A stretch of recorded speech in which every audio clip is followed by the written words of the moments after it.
Okay, and then the YouTube I'm thing. working on it. Oh, hold on a second. YouTube. It's asking me to choose an account. What's up there? What? I can put it up there later. What's that? You could? Okay. I'm not sure the credentials. Okay, go ahead, Peter. Okay. This is the public comment period, but I'm going to point out that I have already received way more than a dozen communications today on the cell tower. Me The cell too. tower is not on the agenda because we have no information about the two possible sites. And to really discuss which of those sites is better makes no sense until we have some information about them. Peter, this is Lauren Gray. I rallied the troops because I listened to the last town meeting and was shocked to learn that there was even one under consideration for the Lake Truesdale area. So we have several people on this call who have called in to hopefully get an explanation of why these two sites were picked. Yep. All right, I will give you a quick explanation, all of you. Yes, and can you also People should mute. Hold on one second. I'm going to mute everyone, but was it Lauren who was talking? Yeah, it's under Gray, G-R-A-Y. Oh, under Gray, okay. Okay, there's AT&T and Verizon, and somebody also brought up that one of the locations might be the church, and I didn't know if that was true or not. So if you could just give us a background again quickly of how we got here and why these two sites are under consideration, or three sites, and the difference between AT&T and Verizon for these, because a lot of people don't understand why the town park tower can't cover us. So that's what we're calling about. All right, well, fact is the town park tower doesn't give good coverage of a lot of the area for which we need to give coverage, including the Twin Lakes area has weak coverage. The that end of Lake Walkabuck has lake coverage. The area and the hamlet has weak coverage, and we are required to get first-class coverage the whole way along Route 35. And at the moment, we don't have that. What we're doing, we did look at three sites which failed. One was right on 35, just near the animal hospital, and was one I personally favored. The second one was South Salem Presbyterian Church in the spire, but in fact, it isn't. It is cut off that by hills behind it. The third was a private house, which also was cut off by hills. We still, after that, have a need for a cell tower in that area. There are two places which seem to work, but we haven't done, or the cell tower company has not done the work necessary to find out the quality of either as a cell tower. And before we can discuss it with any reason, we have to know whether both of these sites are good, whether one of them is good and not the other, or vice versa. So we are not any the wiser, really, in this process, except to have ruled out several places. That's it. Is there any way we can take the one behind the one smack in the center of Lake Truesdale off the list as it would be a huge eyesore to our historic little town. I mean, it's just going to kill the charm of what we have. Are you asking me a question or speaking? You said you began with a question. I'm doing both. It's like I would like it. I guess I would like it not to be considered at all, and to keep looking for other locations. Have you got a better alternative? We have to have but I knew. Excuse me, I'm not an engineer, and I knew nothing of it. I was quite shocked to find out about it at the last town board meeting, as were most of my neighbors, which is why we're calling in, because we're late to the party here. So if you would like to tell me what qualifications I need to find another spot, I will start looking for one. All right. The people with the qualifications to look for it are Homeland Towers. Homeland Towers have done quite a lot of work and have ruled out 3 sites and ruled in 2 sites. That's roughly where we are. Yes, but if it's going to devalue, with the amount of taxes we are paying, if it's going to devalue our property even more, and keep in mind, we've already lost an elementary school in this neighborhood several years ago.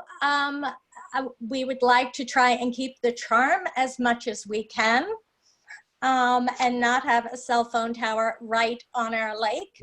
So I'm wondering if Homeland can find keep looking to find spaces. I mean, clearly the Salt Dome would be the best place, but if that doesn't work for some reason, can they keep looking for other places so we aren't paying exorbitant taxes to live in an eyesore neighborhood?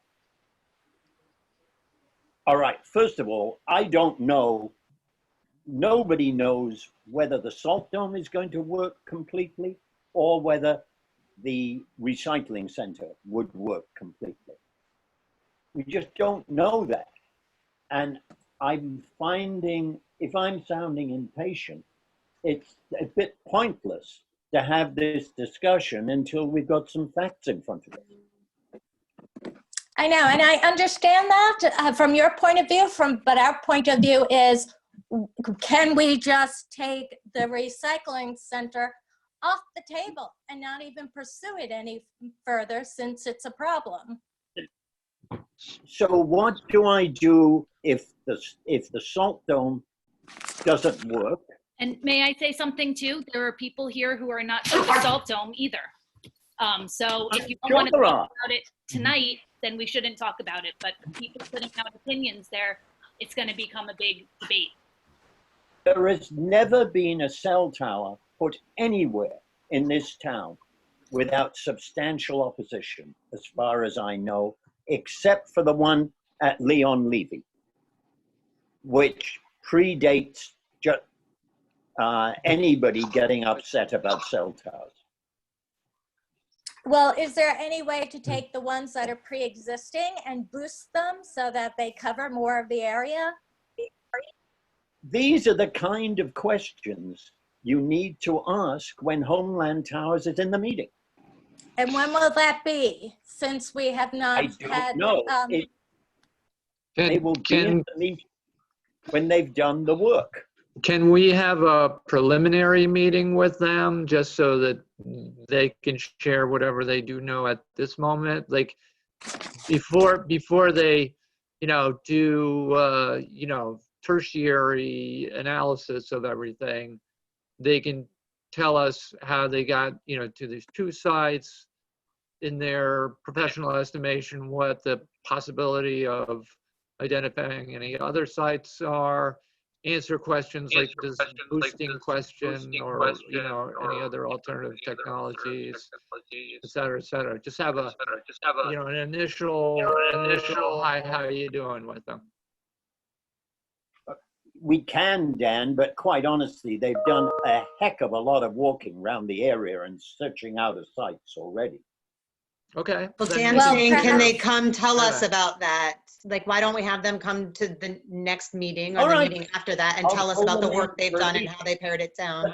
And Yeah, then and- Lauren, you could keep an eye on the agenda for the next month. And if you don't see it come up, ask, reach out again and ask. And it will be on the agenda, but if you just keep every 2 weeks, every time we have a meeting, ask, you'll be able to stay on top of it. And will you Okay, have a great. public period where we can all speak about this? Because obviously Oh, we're gonna have definitely. Yes. questions. I definitely Oh, have. Allison, definitely, of course. If we, yeah. if we bring in Homeland Tower, then there's no reason not to, after he's had a chance to sort of do his preliminary, whatever he wants to share with us, to open it up to questions. So, Yeah, I think the Fine. issue is that we're only talking about 2 areas, and if they ruled 3 others out, that's a Yeah. total of 5 areas, which doesn't sound like they've exhausted all options. Mhm. 5 Okay. 5 is not very So much let's- to rule it down Why to don't- 2 without any sort of discussion. I think that's the issue, is we're looking for reasons why there's just those 2 locations and what other areas have been looked at. Yeah, why and don't I think we, we need why to don't we- understand what gaps these 2 locations would cover, right? So we need to get a perspective from the carrier themselves. So What carriers are on the town park tower? I was a little confused by that. AT&T and Verizon currently. Okay. Yeah. Has the back of the firehouse been looked at? That piece of property there? Yes, That it would be- has. It's too That close would to be the town out of park. the town, but it would be close to the town. I think that that piece of property is really underutilized. so I think we're all But it speaking doesn't out belong of, to the town. so let's put all these questions to the Homeland Towers person rather than speculating, I think. Fine. Okay, so we just keep checking the lewisboro.gov to see when the next town board meeting and see if it's on the agenda. Yes. Okay, Yes. great. All right, thank you. Sure thing. You're welcome, Thanks. Laura. Are there any, Thank are you. there any public comments about other topics? In that I'm just- case, Hold on one second, Peter, because I don't see, what I'm going to do is just unmute everyone. That's probably the simplest. Why, if it's Oh, Okay. Anyone have any other the lakes, comments or questions? yeah, and there's that huge mountain. On my screen, Tony, a lot of people are not Okay. unmuted, so it's hard for me to even hear who's talking. I asked him that. So Joel is unmuted, Lauren's still unmuted, Mike Yeah. Harris, Bob Pigeon, James Euchner, Matt I Shu. unmuted everyone from Look, here. the If they're host still keeps muted, it's unmuting because- everybody. The host needs to mute everybody. Yeah, I know. I'm not the host. Okay, hold on a second. I'll mute everyone. Okay, hold and on. then, Hold on. Let me just unmute the board. tell everybody Right. to either chat it in or. So if anyone has a Yeah, use question, I that think, hand raise function is helpful. Yeah, If you people can are use- comfortable with that. I'm still, thanks so much. okay, if anyone has a question, they can use the hand raise function. And I'll look for that. Or send in a chat question. Or send in a chat. And for anyone who hasn't used the hand raise function before, at the bottom of your screen, if you click on participants, a little box will open up to the right and you'll see a list of names. You'll find yours or your number and you can hit raise hand. Thank you. Welcome. And the chat function at Is the right bottom next of to your the screen, participant. Yep. right next to participant, right next to the screen, you click on that, you type your question, and then the host will be able to see it. That's it. I don't see any Okay. hands raised. all right, shall we move That's on it. to communications? Yes. Quite Yes. honestly, the only communications I was going to mention was the mass of emails I've received today about the cell tower. Obviously, everybody's aware of them, so that there's not much point in raising them. I'd like to move on to the consent agenda. and I'd like to propose approval of the consent agenda. Do I have a second? Second. Second. Second. Discussion? All in favor? Aye. Aye. All right. We then need to move on to, I believe we have a gentleman here named Parker, right? Hi, that's me, Ryan. I'm a Boy Scout from Vista. Yes. Would you like to, you have a proposal for us. Yeah, yes, my Eagle project. Would you like to describe it? Yes, so it would be a game area on a true farm park. So basically it would have 2 sets of cornhole boards, so 4 boards altogether, a horseshoe pit, or a set, so 2 horseshoe pits, 2 benches, a lending library, which is one of those take a book, leave a book things where kids can go and like read with their parents. And it would be placed up against the stone wall near where the corn maze used to be. So we'd be clearing out the invasives there, and we'd be planting a garden against the wall, something that's self-sustaining and that animals could come by and eat, or like berries or something. And around the whole thing, wooden border that was dug in, so the mowers could go right over it. So the project would be built by, assuming when things go back to normal, it would be built by me and the guys in my troop, and anyone else who wants to come and help. So family or friends, there's really no restrictions on that. I'd also be paying for the whole thing. So all the materials would come from Rings End in Vista. And for the horseshoe pits, the horseshoe stake in the ground would be rebar, but we'd have an orange cap on the top of it so no one could like fall and impale themselves. So it would be a neon orange cap, and it would be rubber, so it would be safer. On the topic of safety, we'd also be providing goggles, gloves, everything that we'd need to build.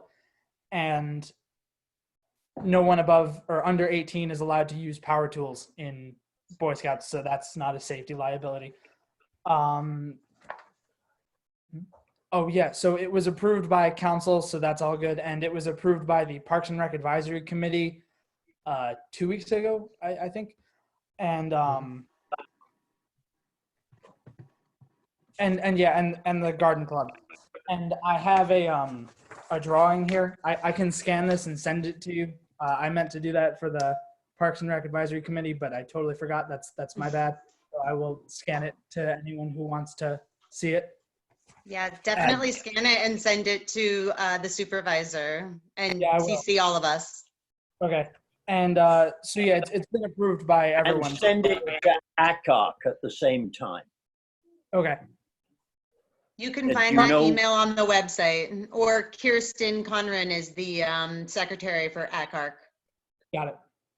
Yeah, she's also our administrator for the planning board, so you can find her information online easily as well. Okay. Yeah, that's pretty much Ryan, it. Ryan, I did have a question about the berry bushes. What kind of berry bushes were you thinking? And I noticed that I don't know much about gardening. I'm a beginner. I'm just learning. But I was wondering what kind of berry bushes there would be that wouldn't need maintenance. No, it wouldn't need maintenance. We don't really know. Rose from the garden club suggested that we put something among. Oh, great. So. Just to jump in. Oh, hello, Dana. Ryan did go through the Park and Rec Advisory Board with no problem. He's met with Joel Smith to talk about the maintenance after he graduates and who will take responsibility. So we've addressed a lot of like the concerns that people might have. And it took a long time to figure out the perfect location to make it great for the Park and Rec department, the maintenance department, and the garden club. Thanks, Dana. If you've managed to satisfy all of those three, Ryan, you're pretty darn clever. So you should have little Thank you. in satisfying ACOC, which you have to get in order to do anything at, you have to get their approval to do anything at Honor Troop. Okay. That said, I'd like to propose that we resolve that Eagle Scout candidate Ryan Parker's proposal to create a game area at Honor True Farm Park be approved as presented, but subject to ACOC's agreement, and that all board and council fees be waived. Do I have a second? I second, but I also have a couple of other things to say. Okay. Yes, I just wanted to say that in the write-up, I noticed that you had said you're going to get all the materials at Rings End. So I wanted to thank you for, using them locally, especially at this time. And then the other thing is that Ryan, he did come to Prac, and Prac gave their blessing, which we already said, but he wanted approval for he and his father to go start clearing out invasives as soon as possible. And so I wanted to know how we could accommodate that for him, because that seems pretty reasonable and helpful to the town. Just to add to that, it would only be me and my father, or maybe my mother, so no more than like 3 people. And we do. And they all shelter together. I don't see any problem with that. Does anybody else on the board see a problem? There being no problem, I'm going to re-propose. Oh, have you got more questions? That's all Yeah, I I don't know have, that- do we- Ryan. Thank you do we very need much. to- I look forward to it. Thank I you. don't need to know, I don't think we need to modify the resolution necessarily for that. No, we don't. Yeah. And I'd like a second for that resolution. I seconded. Discussion, all in favor? Aye. Aye. Aye. Thank you, Ryan. Sounds Yes, this Ryan, would thank be a you. nice addition. Thank you. Be safe. All right, Thank you for your time. All right. next subject. It seems, although we are moving towards reopening Westchester, and we're part of Westchester, the difficulty, as far as I can understand it at the moment, and it's not perfectly clear, because it's all very much in the hands of the governor, is that we are part of a region which include Dutchess and Sullivan counties. And those 2 counties look as though they may be becoming new hotspots. That's worrying, because that would hold back Westchester and the other counties, which are making pretty good progress. That said, I still think it's time we did our best to prepare for the town being opened again. And I'd like to raise, first of all, the issue of our restaurants. I think our restaurants are in a pretty bad shape at the moment. And what I would like to do is to allow them to open on a grander scale than may be allowed by social distancing. So in my mind, the way to do that, if we assume that they can only fill half their tables inside the restaurant where they normally serve meals, is to allow them somehow to put tables outside their premises or their building.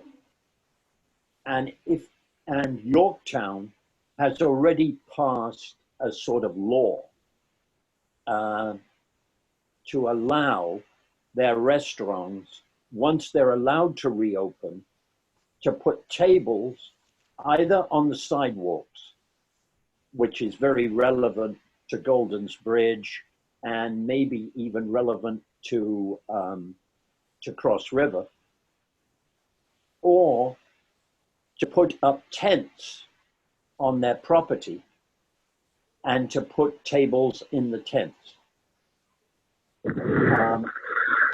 That sounds fairly complicated in terms of amending our zoning laws, but it's a temporary change. And because it's temporary and it's in an emergency, it seems as though the town board has the power to make that happen. Is that fair, Anthony? Yes, Peter, I just want to add something to that. So one method the town board can use is similar to what Yorktown did. Yorktown had a permit for outdoor dining, and then they enacted a temporary permit for the same thing. What you have in your code is a section that allows outdoor dining seasonally, but it allows it with site plan approval and a list of other criteria. So you can either pass a zoning ordinance that would really kind of be temporary in nature, similar to what Yorktown did, or the other method that I've started exploring this afternoon is using the declaration that you've been issuing every 5 days. Use that method to suspend those certain provisions of that section of your code that would then allow it to happen. And then building departments will go in and make sure everything's, in compliance. So maybe an easier way to do it than going through the zoning amendment process. I agree, because you're saying that we can do that under the emergency powers. Correct. You could be allowed to suspend provisions of your own code pursuant to those powers. And that's just on via resolution. All I'm asking this evening is a sense of the board about whether you think that's a good idea or not. I have some questions about it. I mean, we would obviously have to work with the Westchester County Department of Health in order to make this happen, and we would need support. And then I was looking at the governor's regional plan for opening, region by region and phase by phase, and I thought that dining was in phase 4, and we haven't discussed phase 1, so I'm a little bit confused, although I understand that locally it could, opening restaurants for us could be a priority, and I'm not disagreeing with that. That's it. Those are the things I'm wondering. Yeah, Jane, I could answer that. I should have mentioned before. So whatever the town does in this regard would have to be preceded by New York State allowing it to happen. We couldn't do any of this without New York State opening up restaurants and allowing them under what I'm sure is going to be a whole set of criteria for that to work. And so we just want to be ready when they say go, but we don't know when that is, correct? Correct. Right. Yeah. Okay. But I do know that some of the businesses that are most threatened in this town are restaurants. And so I want to clarify that I understand how important restaurants are and that I support them opening locally. I just we'd have to talk it out that means for safety, not because, I think it's really important and I want to get them back to business. So Anthony, what would it take for us to go ahead and do this? Is it a resolution? So what I would do is I can work with the board or with Peter offline to go through the criteria in that code section and see how we want to tailor it. And then if we're going to do it by the declaration, Peter could do it by issuance of a further declaration. If the board's going to do it by local law, then we would, propose a local law for the board to look at and set that in motion. Let's go with the first one. I agree to that. That sounds sensible to me. I wonder if it's useful to actually think about specifics, because we were talking about letting them put out tables, grassy areas, and I think about our 3 shopping centers anyway, where some of the restaurants are, and there's grassy areas don't jump out at me. Maybe all the way across the parking lots somewhere. So I'm wondering, would it include roping off some of the parking spots? Yeah, maybe. Doing things there.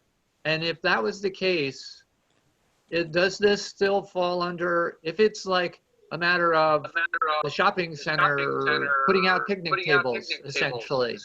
You know, like expanding the outdoor seating area there as a matter of public convenience. Does that still completely fall under the restaurant restrictions, or could that still be sidewalk pickup and people walking out to a picnic table? Yeah, from that's a good question. In your code, you have, for instance, some of the things that a restaurant cannot do, which is putting outdoor dining in a parking area. So if in a scenario like that, you wanted them to be able to utilize some parking spaces and cordon it off somehow, that would be a suspension of that particular section of that code. So we can run through and see which provisions would have to be suspended. In addition to that, conditions would have to be put in for it to function properly. I missed that last part there. You were kind of breaking up. In addition. Also, you can put in conditions that have to be met as well to function properly. In consultation with the building department, I would imagine we'll involve them in this as well. Right. So my question was kind of like, do we have to wait for phase, whatever it is, phase 3, phase 4, whenever the restaurants kick in? We don't. Okay. Oh, you mean to do it? No, yeah, I think we do. I thought you meant in terms of discussion. I don't have the answer to that I'm question. imagining that in some sense, you know, there's already outdoor seating, say in some of these places, right? And it's provided by a shopping center, and it's just outdoor seating. It's, you know. Well, the Horse and the Hound has outdoor seating. Sorry? The Horse and the Hound has outdoor seating. Baccio has outdoor seating. Vista has a limited amount of outdoor seating. The Horse and the Hounds has a good amount of outdoor seating. So, I mean, so maybe because I live in South Salem, but that one pops out at me. Right. So where it's clearly already like a part of the restaurant, it seems to me like, then you're opening the restaurant, and we're now falling under the restaurant opening code. But if it's like, you know, a common area for a shopping center, and they're just expanding, you know, some public seating areas, are we still stuck waiting? I think that's up to the business. Yeah. You can do it one of two ways. If you can either enact something ahead of New York State subject to a condition upon New York State acting. It wouldn't go into effect until it's allowed to go into effect, or you could wait and enact it afterward. In either case, you're going to have to comply with whatever New York State's governor's orders are. Okay, so the answer is no, we can't fudge it like that. In other words, placing open air seating somewhere nearby a restaurant that, you know, is not part of the restaurant, but it's, you know, part of the shopping center's general amenities is already over the line, and we need to be subject to those opening schedules. Yeah, because what you'd be doing is you'd be creating a gathering place, and right now the directive is to eliminate gathering places or not allow gathering places to be used. Does that mean that the existing seating in the Cross River Shopping Center should be roped off? Because there's seats there and people are hanging out there after they buy their stuff. I mean, pursuant to the current orders that are in place, that would probably make sense. All right, that's a open issue, I guess. Yeah, the same would be true, Dan, of Golden's Bridge, which has got more outdoor seating than Cross River. Yeah, they've upgraded that. Okay. Yeah, but people are using that outdoor seating, but it's not, you're not getting, you know, more than maybe a couple of people. It could be a husband and wife or a brother and sister, or I have seen that. And I don't think that violates the gathering limitation. But we think well enough alone. I think, yes, I agree, Dan, with your last statement. What I would like to do, however, is to get a change in the law in place so that the second restaurants are allowed to open, they will have this flexibility.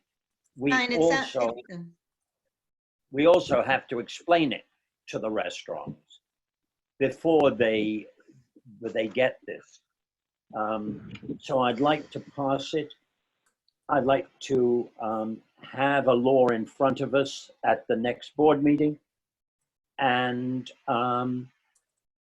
probably to have a public hearing at that time, and then hopefully to pass it. All I right. thought we didn't need a public hearing for the emergency declaration. Anthony? Yeah, if you're going to do it by declaration, you don't have to go through the local law process. You would do it how you have been doing your declarations up to now.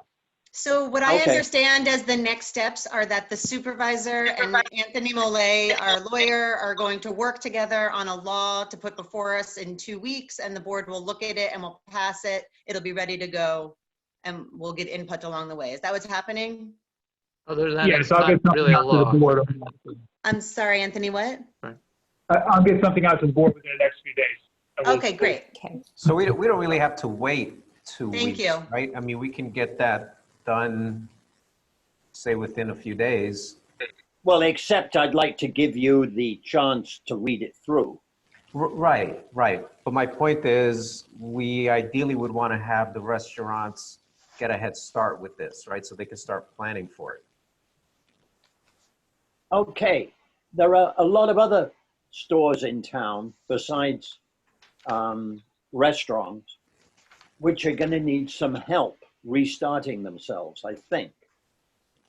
And I've only got one thought, which is a pretty weak one. And so I'm really inviting people to come up with additional ideas. My thought is quite simply to get hold of the owners of the 3 shopping centers and tell them that they need to stage an event to celebrate the reopening as soon as we know when it's happening. That sounds like a gathering. Yeah. Yes, that's the well, problem with it that. would be once the gathering was allowed. I don't think we're gonna want to be promoting a whole bunch of people at the same time. We're gonna have limitations like 10 people can be in so many square feet, and maybe we want to stagger it throughout the day. I don't know. I don't mean to be disagreeable, sorry. No, I think you're right. I think this, the fact that we are rolling into a safe opening, we want to send the right signals right off the bat. And that it's still a managed situation. And the gatherings thing still holds. So, I mean, maybe they could do an event, but like call it an anti-event or a safe, or a, whatever, a distancing event or something. Find, got to be creative some way. Well, I am really looking for ideas on how to help the other stores in town. Why don't we put it out to crowdsourcing? Let's put the challenge out to the community about how to roll into this and what kind of creative things could be done. We can send something out on Facebook and say, come up with your best ideas. We're all ears. Okay, I'll think. And I think it makes sense probably to try to involve the 3 owners. Well, that's your forte. Yeah, Peter and I discussed that towards the end of the week. So Peter will, let's follow up on that. Peter, will you call them? Yes. And then you'll tell us what happened? Yes. Thank you. No, I'll keep it a secret. Who knows? Next thing, the town is going to have to open up, or at least at the beginning, we're going to start occupying our offices to a greater degree. Joel has been working on this and has figured out how with moving the minimum of people, we can in fact give each person sufficient space. That is relatively easy at the moment because remember, we have 2 empty classrooms which we own or we are renting at LES. At the same time, in order to meet with other employees or to meet with the public, it would be a good idea to use plexiglass fairly broadly. And I would like the board's authority for Joel to spend up to $2,000 on plexiglass. Oh, okay. Did you talk with Cindy at the library?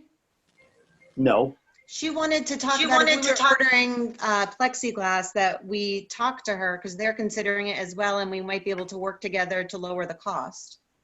Okay. I will have Joel and her talk. Okay. Thanks, Joel. I see your name, not your face, but I see your name. Yeah, Peter, also, Adam Oakes has shared some information on process procedure for reopening, so we should be looking at that as well. And I think he might have reviewed that with Joel, possibly. Yes, a lot of this comes Yeah. from, I don't know, some combination of Joel and Adam. Yeah, I'm looking at Joel. And me, quite honestly, because we discussed 2 or 3 people in particular who we felt might need moving in order to make in order to make them safe. The other thing we need to do is to pursue buying cleaning equipment for the offices. Right. And I will have Joel actually, I hope at the next board meeting, present a plan which shows where each of the employees would sit and why we believe they would be relatively safe sitting in those spaces. Yep. That's all I've got on reopening. Did I make a motion about the $2,000? I'll make one now. Resolve that we should allow Joel Smith to spend $2,000 on plexiglass. Second. Second. Do I have a second? Second. Second. Oh, I thought I was going to get one from you, Jen, because you were looking Jen right at me. did say I second. gave you one. I think I said it at the same Okay. time as someone else, though. Mister. Okay, Jen seconded. Discussion, all in favor? Aye. Aye. Aye. All right. We're up to, we have surpassed the level we reached in the last census. Not with this. Nice. I cannot with the lighting, sorry. Where the heck have I put my census? We're above 70% in the census, which is which is more than we were 10 years ago. But I don't see any reason why this town should not reach 80% in the census. Most people have some form access, at least, to the internet, and many more people have got these forms at home, and if they don't, they're perfectly able to pick up the phone and request one to be mailed to them, and they will get it. At the moment, we've already got, I don't know, can you see this? No. You shared your screen. I've got to share my screen. If it's, what is it? Is it a hard copy, like paper thing? Yes. Oh, Is then, your- then you have to turn on your video. Turn on Yeah. your video. Right. I do. Yeah. You've been a The only blank. thing I've got here is a thing that says stop video. Right, so, oh, that's Got it. weird. It should, I think you're just blotting me out, Tony. I don't think so, but let me see. Hold on. No, I've got a cross across the video. Yes, now I've blocked you. wait, are we sure that he has a video camera? He had. Yes. I think his computer locked up before, maybe killed the video camera. Oh, there we go. There we There go. we go. Yay. Ah, yes. Chris with the Lewisboro hat on. Peter, you look so different. Anyway, Oh, so I am also collecting stupid ideas for making Chris Burdick look even stupider that's great. in a couple October. of months' time. And so if somebody can come up with an interesting idea. Ooh, what about face paint? You know, like a little purple and white. Maybe the losing supervisor gets face painted by either Jane or the Yes. lady in Bedford who you've been working with. Kate can do her face or all do Chris's. Anyway, anything we can do to increase our participation in the census is just a simple way of lining the pockets of Westchester, the town, and New York. And that is a good idea. We need more money.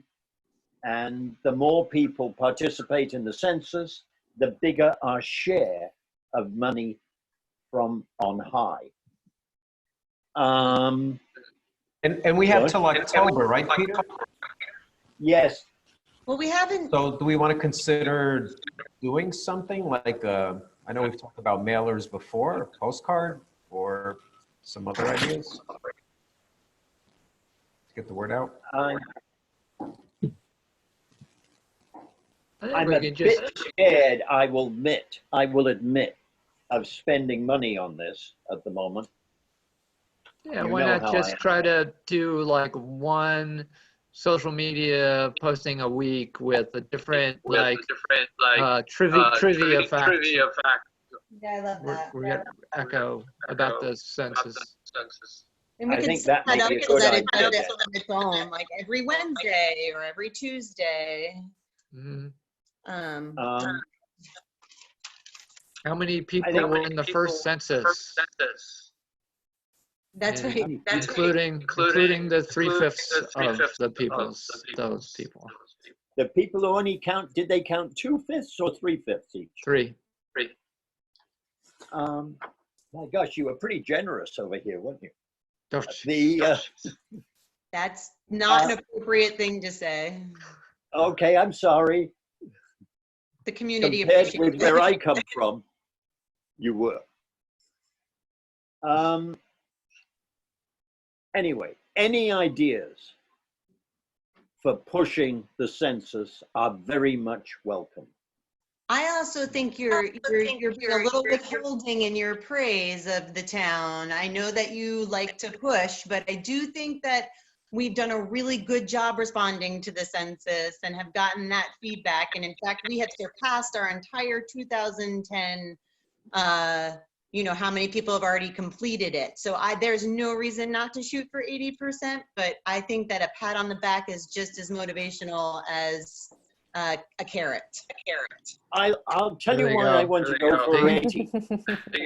Because Norma Drummond doesn't believe we can do it. Ooh. Well, the residents are all getting my digital hand clapping right there. Yeah, I see that.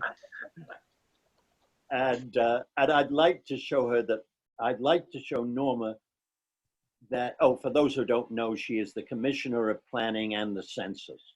I'd like her to show her that Lewisboro is a hell of a lot better than she thinks.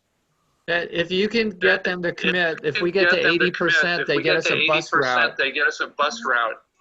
Dan, Then, what percent do we have to get a bus route up here? You know, that's a pretty darn good idea. I'll try that. I like that.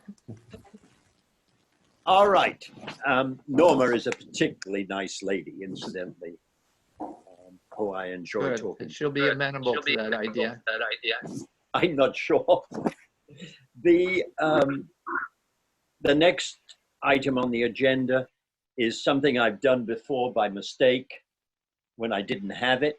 I want to acknowledge receipt of the MS4 annual and interim reports and announce that the MS4 annual report has been posted on the town website. I'm sorry, I jumped the gun 2 weeks ago. Now we really have them, and I've got them in front of me, which makes me more confident. Thank you, and thank you to the clerk's office for getting them on the website, the correct version.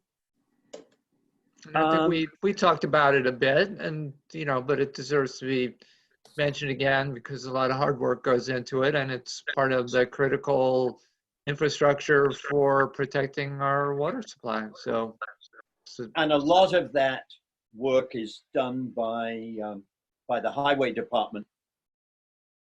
Yeah, all those as they go around and fix drains all over the place. Mm-hmm. Next one, I'd like to propose a resolution. Nope. No, I wouldn't. Would somebody else on the board like to propose a resolution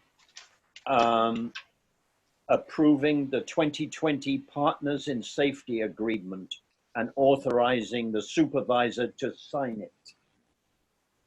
I propose a resolution approving the supervisor to sign the 2020 Partners in Safety Agreement. Thank you. Second? Second. Discussion? All in favor? Aye. Aye. Aye. I'd like to move next to a discussion of a plan for opening the preserves, and then go on to the recreation update because they're fairly separate. Jane, do you want to go with the preserves or not? Yeah, I'm happy to start any of it. The parks and preserves, so we're working with all current stakeholders to talk about reopening the parks and preserves as we come closer to lifting the pause on the 15th. We don't know what that's going to look like, but we do know that we're ready to start a plan to reopen them. And so what Peter is holding up is a document that Dana created out of the collaboration of a meeting between us, OSPAC, and the Lewisboro Police Department. And we can forward it around. It's nice, it's green, it's quite simple. It says to obey social distancing guidelines, make sure you have a mask on you in case you need it. We're gonna make Leon Levy one way. So they're gonna walk one way around the trail. So there'll be signs asking them to abide by that. We're gonna make all facilities carry in, carry out. There is no maintenance of other people's garbage at this time. Peter, what else does it say on there? It says that it's open for residents only. And at Leon Levy, that's kind of important because we've been up to 50% blue license plates. No idea where those come from, but they're not New York. And the parking lot will be limited at Leon Levy to 14 cars. 28 is normally capacity, but we believe at 14 cars, we should be safe on social distancing. And then we also plan to cut the parking at the other preserves by about half. So we're doing half capacity, and at Leon Levy, it'll be blocked off as such. It's impossible to get to those other 14 spots. And then there is no parking on any of the streets around the parks. There's no parking on state roads. There's no parking on private roads. And we are encouraging our law enforcement to ticket heavily and quickly on that. There's no exception. if the parking lot turn around and go somewhere else, or come back later. One other There's thing. some bad echoes going on here, and is it Peter? You still have like two things open? No, I don't. Because I when don't. you speak, it doesn't echo, but like I'm hearing myself echo. I heard when Jane speak, it echoes.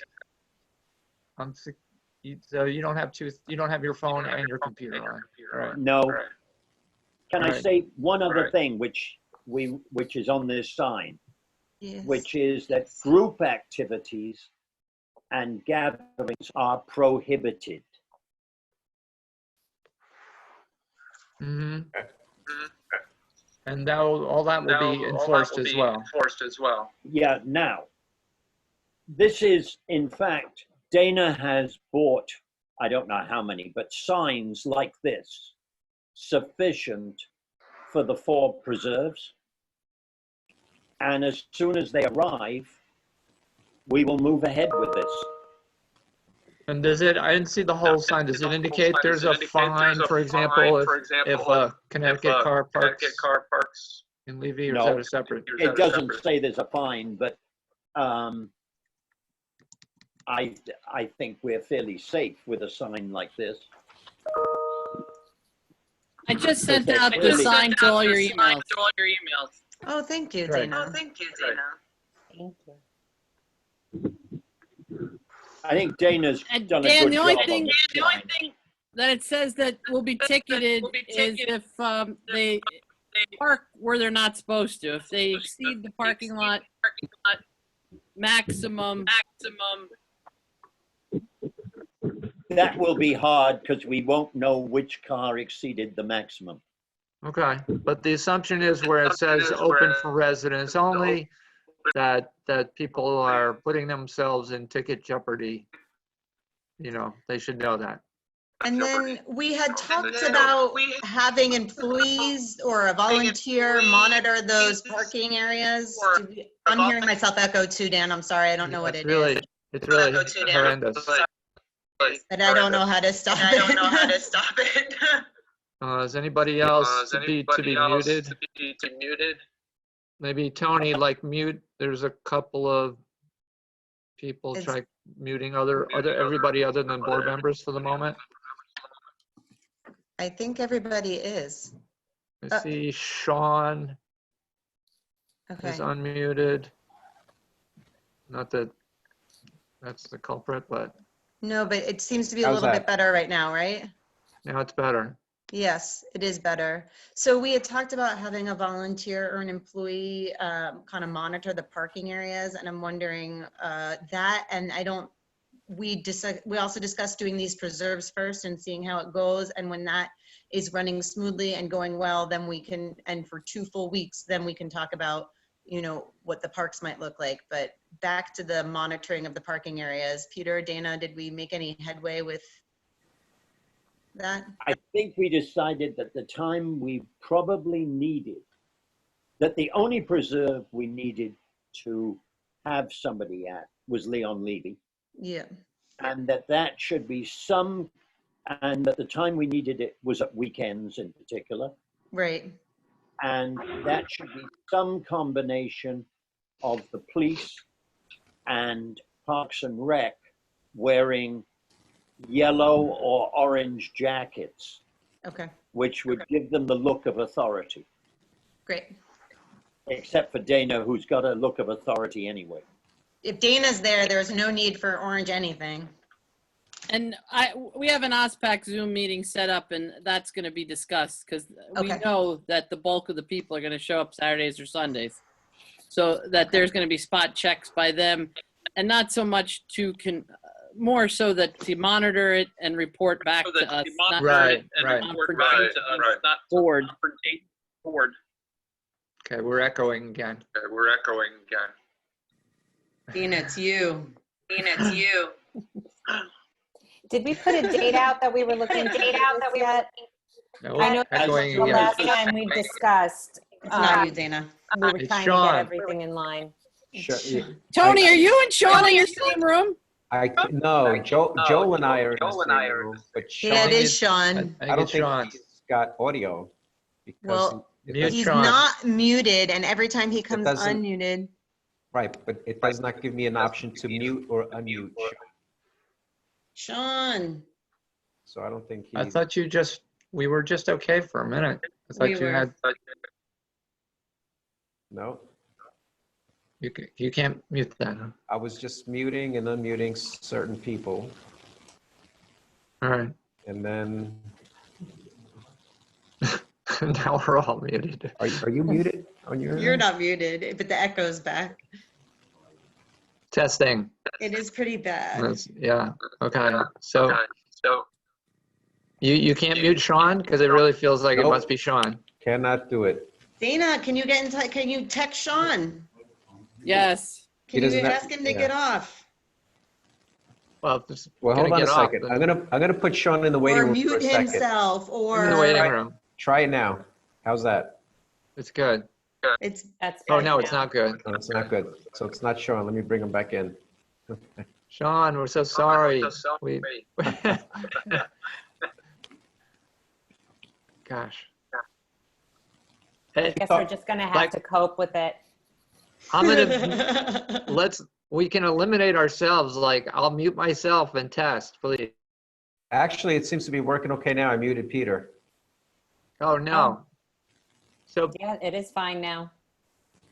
so that's strange. How could he have more than one device? Peter, are you on the cell phone?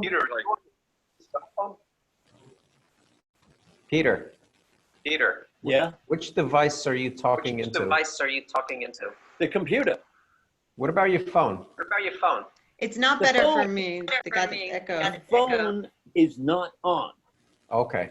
Okay. Now the phone is on. All right. Now it's off. Because Okay, it's got fine. green lights. That's fine. All right, testing. It's All a right. little better now. That was better. Why So- don't we?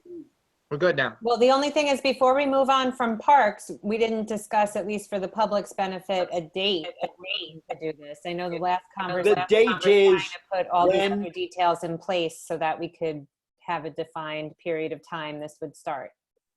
The date is whenever the signs arrive and Okay. are posted. They've been Okay. ordered, and quite honestly, we can't do it without the signs. Right. But I think we can do it as soon as we have the signs. Dana, And I'm Dana may know something I'm about the calling on signs. you. Yes, just so that you're aware, we are going to put out an announcement tomorrow to the public from Park and Rec, everything Park and Rec, and that will be part of it. Perfect. Signs should be here by the end of the week. As soon as they arrive, that they will, we will get everyone involved and let them know and put them out right away. My whole staff is aware of that. And each day when one of us goes in, we check. So we're on that. And I did contact Sean. He says he has no mic and no video, so it can't be him. No, it's not him. Poor Sean. So can we enumerate the facilities we're going to open? It's Leon Levy, it's Oldfield. It's like, in other words, like the basketball court is so close. Right? Brownell and on a Yeah, We're going to just Brownell. start with the preserves and opening the parking lots at Onatru, Leon Levy, Brownell, and Oldfield for a limited amount of cars. And the police department and the parks department and the maintenance department are going to work hand in hand in trying to make it as simple as possible of how many cars can fit. So either they'll block off parking lots, and the echo comes back. I just muted Peter again, so keep going, Dana. So it's going to start with the preserves first, minus Onatru for that dirt lot up in front. And then we're just like with New York, it's going to be set in stages on how we proceed with the town parks. And town park behind the baseball field. I think we're just going to first start with the preserve. We're going to first start with the preserves and then move forward from there, kind of like phasing in. Yeah, sure. And Just trying to whether we phase in the upper lots first and cut off the baseball fields and the main lot, I mean, that's up for discussion. But again, this is going to be a multi-purpose, like a multi-step process, as well as having all invested stakeholders involved in the conversations. Yeah, and we're And gonna. we need to see the implementation of one phase go smoothly and well and we talked about 14 days, 2 weeks before we would, we'll have the discussions, but before we would even, contemplate moving forward, publicly, see how we're doing. People need to show that they understand how serious this is, because as things get lifted, I don't want to send a mixed message. No, and I want to say, I was in Mountain Lakes over the weekend, and a group of clearly unrelated young people came marching down the path, spread across the hallway with a dog off the leash, who came up and licked my pants. And I'm like, you need to leash your dog, but there's still, that stuff still goes on, and yeah, they could have come up from anywhere or down from anywhere, but we need to watch it, because it's like, just like that, if, I came home and I threw those pants in the washer and I washed up and whatever, but, Right. Yeah, 200 It was people about died in time. New York yesterday. yeah, I know, that's true, Peter. Hi, everybody's Chief Alfano. Hey, I do have Hello. signs in my office already that I could put in the parks and preserves if those ones that Dana ordered don't come in. It's the basic COVID-19 safety warning. So Okay, thank you. thank you. Should we put those up anyway? I mean, those have nothing to do with the parking, and the preserves technically are still open. I was planning on putting them up just so it does have our non-emergency phone number, so people can report other people that are not socially distancing, etc. Okay. Yeah, I Sounds think good. it's a benefit to have both. It's nice to have as a reminder.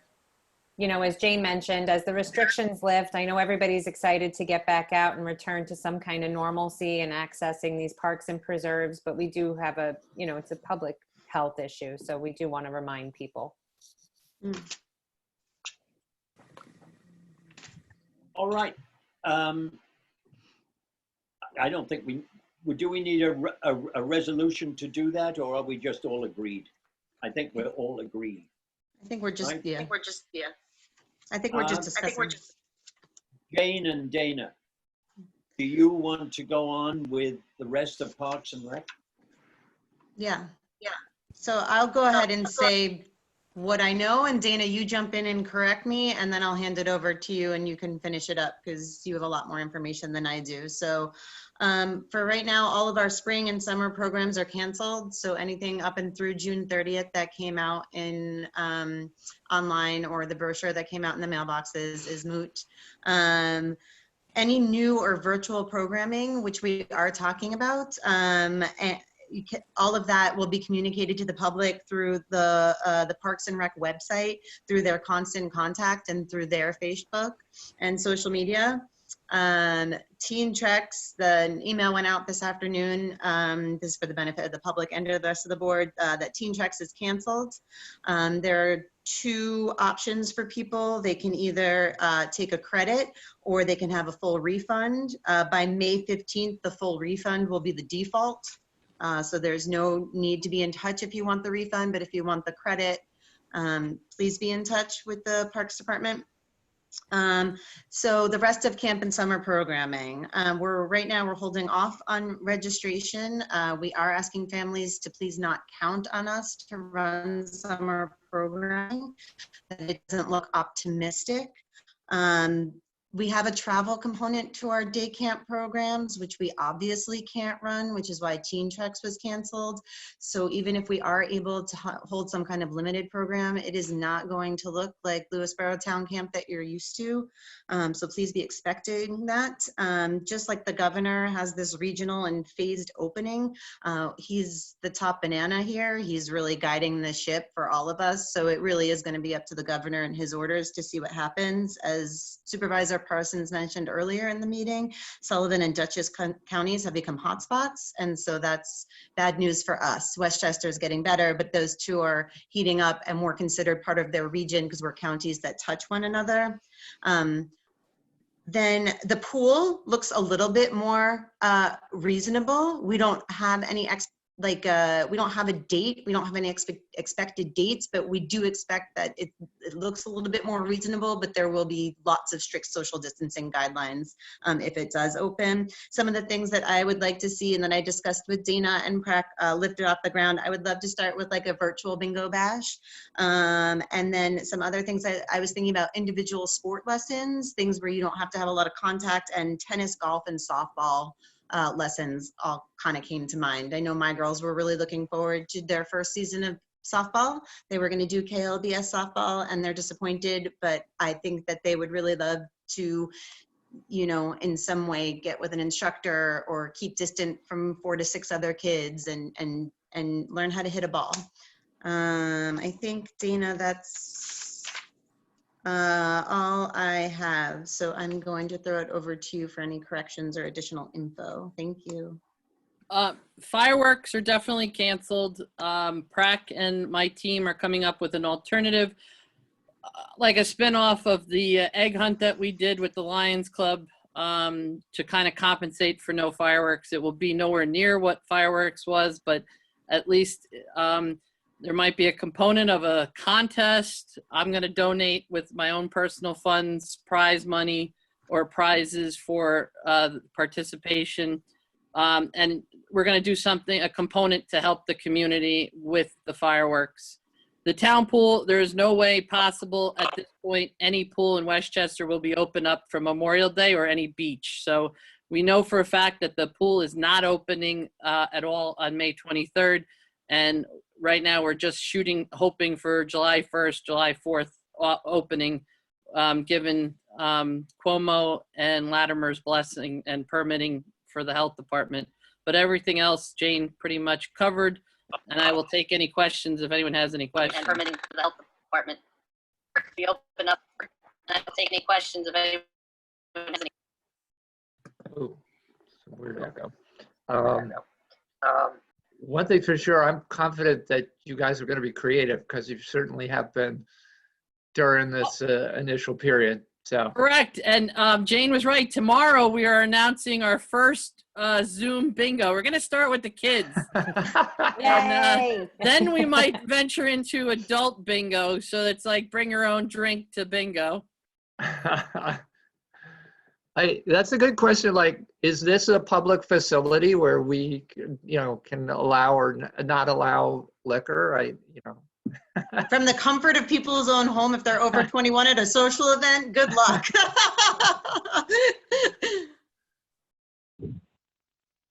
Sounds and great. anyone have any other? I mean, I'll just reiterate what Jane says. If we could provide a safe place and going forward for our staff and the campers, we are going to do everything we can to make something of camp season.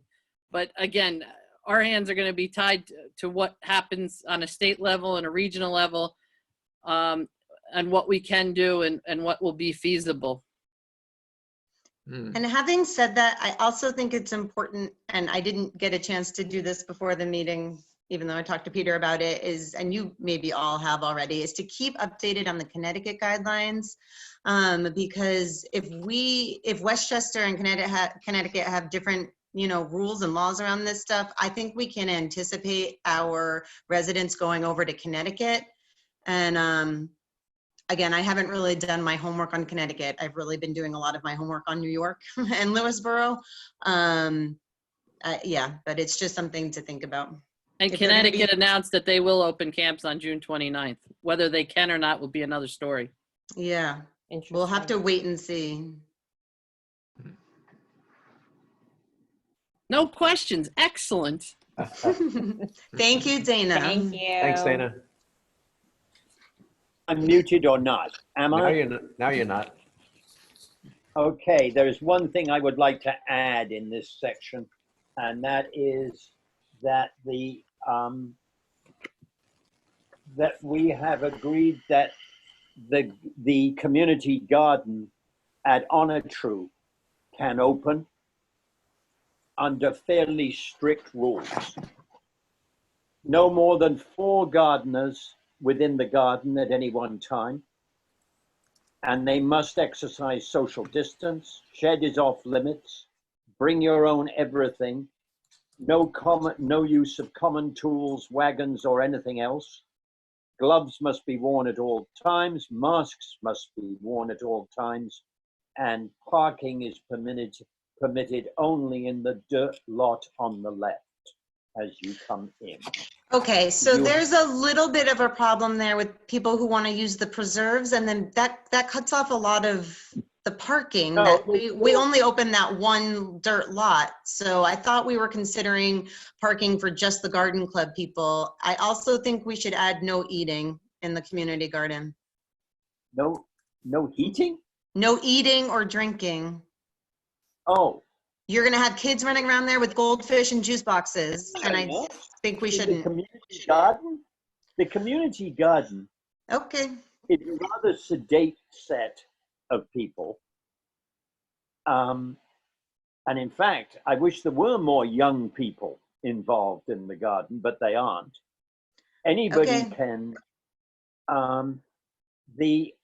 You have to sign up for your slot ahead of time.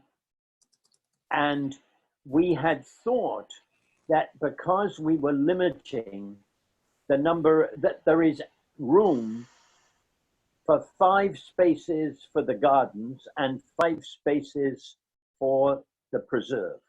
Oh, okay. I wasn't aware in that dirt lot there are 10 spots total. I thought if we were cutting everything to half capacity, we'd have 5 spots there. And we were thinking about somewhere else for the garden club to go, not necessarily that employee lot because they want to have their safety and privacy. But I did think that we were talking about another option for garden club parking. And then I'm just following up on the email communications we had with the garden club and Jay Lucy that I do expect that this is going to be a more popular thing to be doing this spring and summer and fall as families are doing more family activities. And I just want to be mindful of all of these gathering things. We need to be mindful of children and that children behave like children, and yet we all need to be safe. And so when I say things like no eating and drinking, I'm simply thinking about the future of a family of 4 people, and we don't want them eating and drinking in that area. You don't have to add it to the list of rules, but I do want to be thinking what happens when this community garden becomes very popular. How are we going to manage? Okay. If it became popular with the age group that you're talking about. Okay, I'm glad. That would be wonderful. And I also want to anticipate that if that is the case, if I am onto something there, that we are prepared to help to manage the child population in that space. If there is, I think we will hear very quickly from Jay Lucy. That's what I'm happy to hear. I want people to feel free to speak up if they feel uncomfortable about social distancing in our spaces in town, whether it be a kiddo or another adult. If you are uncomfortable, we want to know.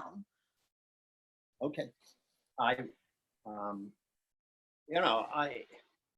How many little kids are really interested in gardening?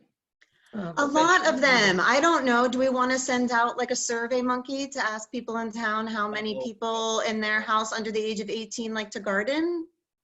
But I think it's, generically it's interesting. I mean, it makes me think like, okay, even the folks using the preserves or, coming to Onatru to go walk the preserve.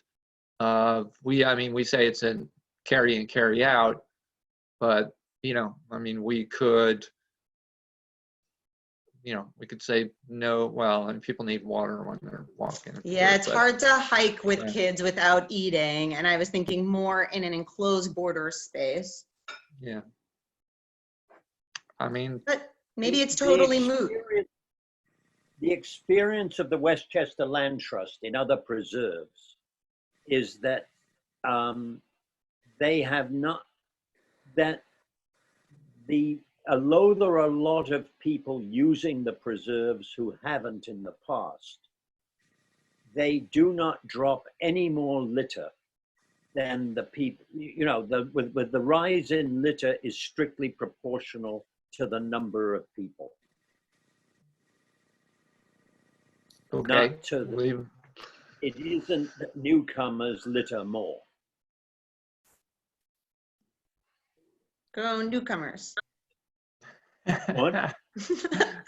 I was applauding the newcomers. I think that's wonderful that there are new people enjoying our parks and preserves and that they are respecting the way they treat them. Thank you. There is, I dropped out of this for quite some time. Did you manage to describe what we're planning in tennis or not? No, maybe you could please take that for us. Okay. They have changed the rules on tennis in the state. And whereas tennis was previously simply banned, it is now allowed as long as it's singles. Okay. And that means that we can open our courts for singles, and in particular, we can open them for tennis lessons as long as the teacher and a student are alone on a court. In addition, there must be no bathroom on the court, well, there isn't, and the benches must be removed so that people don't sit down on the benches. Hypothetically, if you had a 10-year-old and a 7-year-old who shelter together and want to take tennis lessons, do they have to show up for 2 different private lessons, or since they shelter together, could they come on down? I think they're separate at the moment. Let's see. No, Dana's telling me a different thing. Dana said they're sheltering in place. So if they stay on one side of the tennis court with the instructor on the other, that's what we're anticipating. But yeah, that makes more sense as a mother of young children. Correct. Right. So if the families are sheltering in place, we are going to offer lessons for two people from the same family on one side of the court, the instructor on the other side of the court. But for the whole public, be prepared, because the bathrooms are going to take a while to open up, because they are not going to be safe, because we don't have anyone manning the bathrooms to disinfect after every usage. No. Right, bathrooms at state parks are closed as well. Dana, are you happy that we just accepting people's point of view that, in fact, they live together? Am I accepting? Their when they register, we'll find out, because You we'll need names and you register as a family. Right, but when they register online for these classes that we're going to offer, or really these private tennis classes or racket classes, they're going to have to put in names. Oh, I'm not as concerned about classes, because there you've got an instructor. But I am concerned about 3 kids just showing up and saying that they all live together. I think we can keep it just singles tennis for recreational, so that we don't have to run into that for now. But for lessons, we should let the kids do them together. I don't want to sit there for an hour or 2 hours when I could sit there for 30 minutes or 60 minutes and my girls could play together. Correct, and I think using Chief Alfano's signs with the non-reporting number, we could put our number up there. I mean, obviously during the work week, we'll be in that we can respond to it, but the weekends we're going to have to rely on the police to go out and I mean, it sucks that they're going to have to go enforce that, but it should be self-policing. I mean, people should be calling each other out if they're gathering in a group to have a doubles match. Okay. All right. Similarly, Dana is going to look in the relatively, within the next couple of weeks, 3 weeks, to find some way of opening the pickleball court. That's more difficult because that means letting people into the town park. And I feel like there should be a sign at these, the tennis court and the pickleball court, like we're doing this, these are the rules.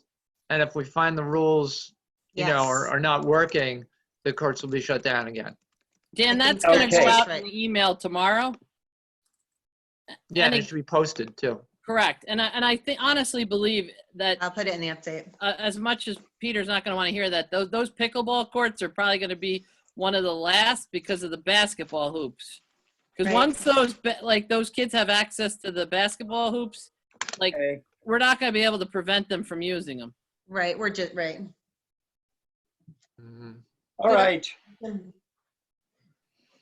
Discrimination against your elders. Ah, Whenever possible.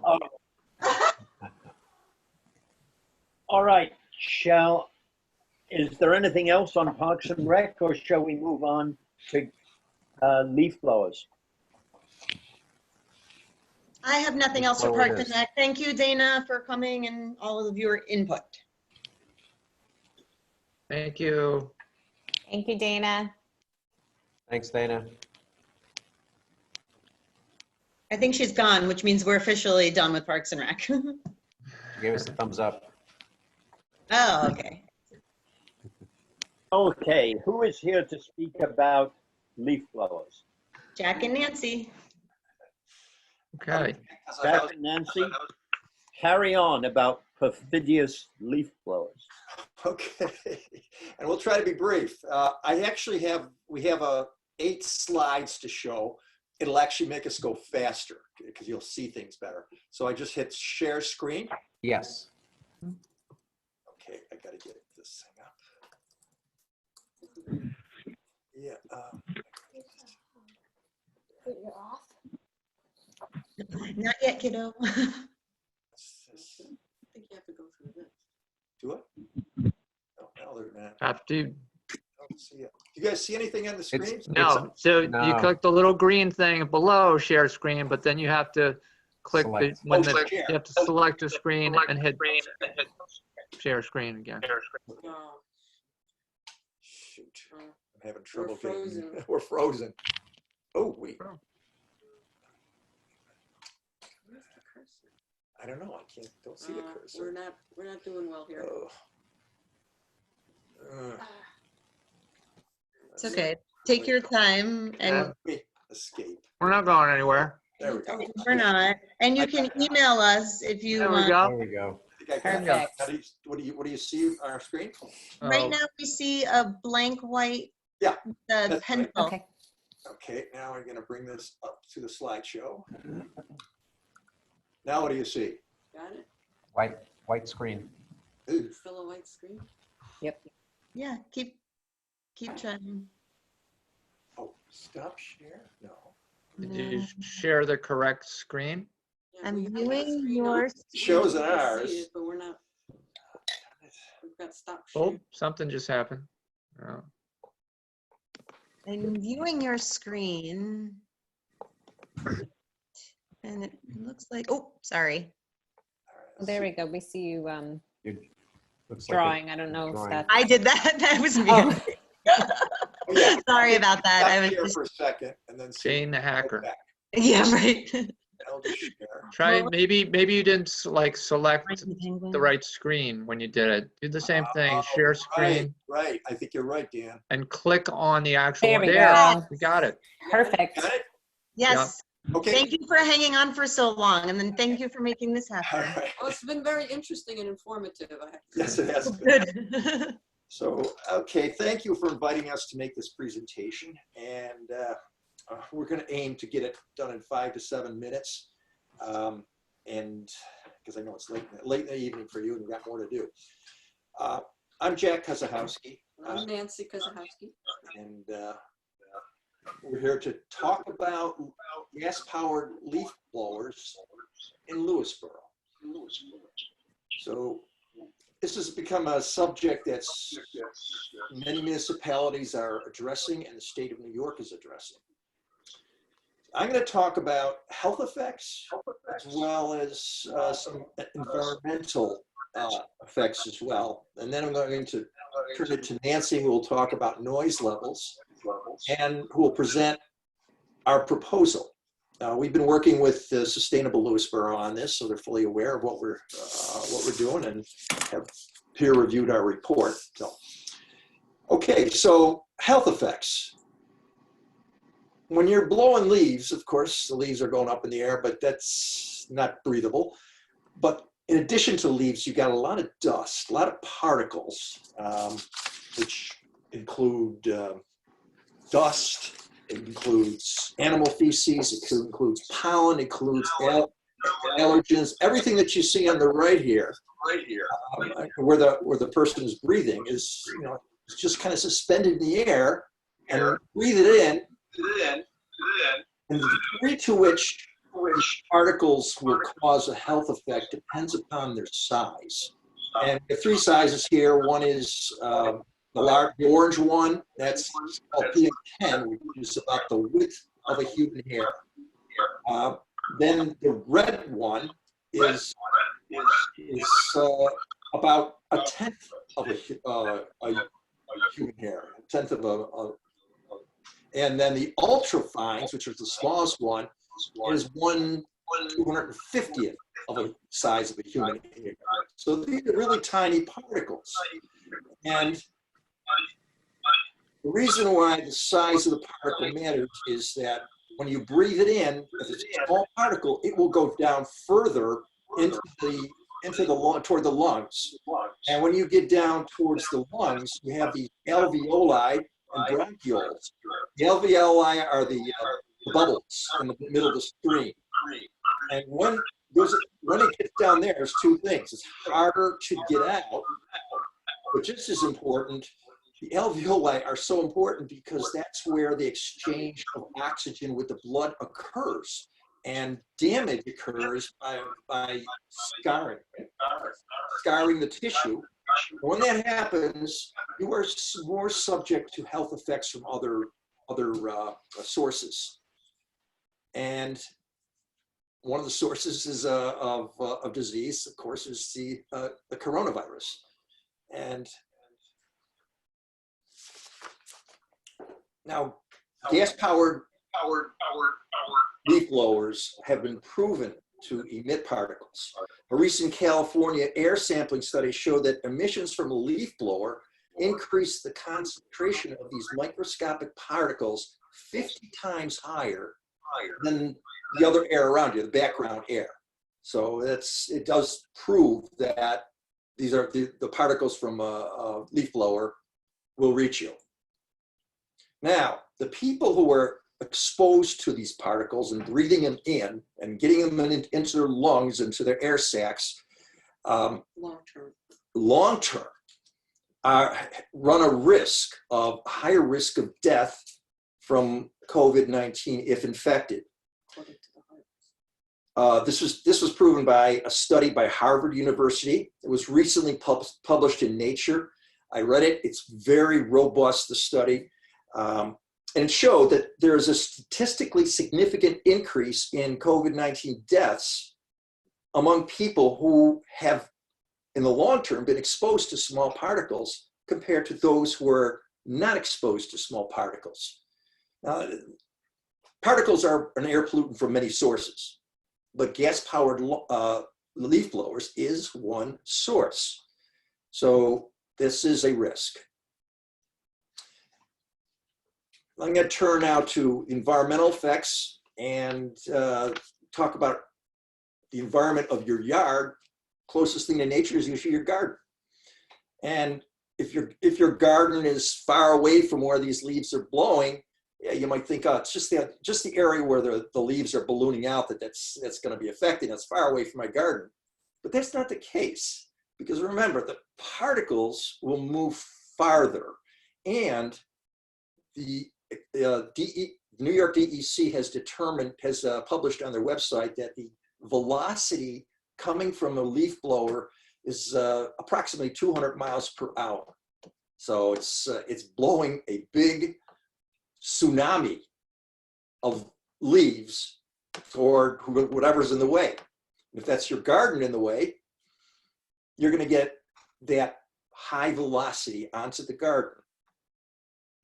So gardens are we think of gardens differently these days. It's not just the roots that hold it's the soil that holds the roots, but it's considered to be a microenvironment, and it's comprised of a lot of different parts, which includes fungus, earthworms. It includes organic debris that's good, moss and lichens.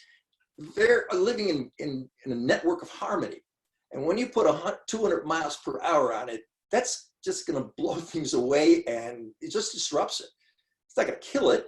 It's just not going to be healthy soil. So that's just an illustration of how leaf blowers can affect the environment.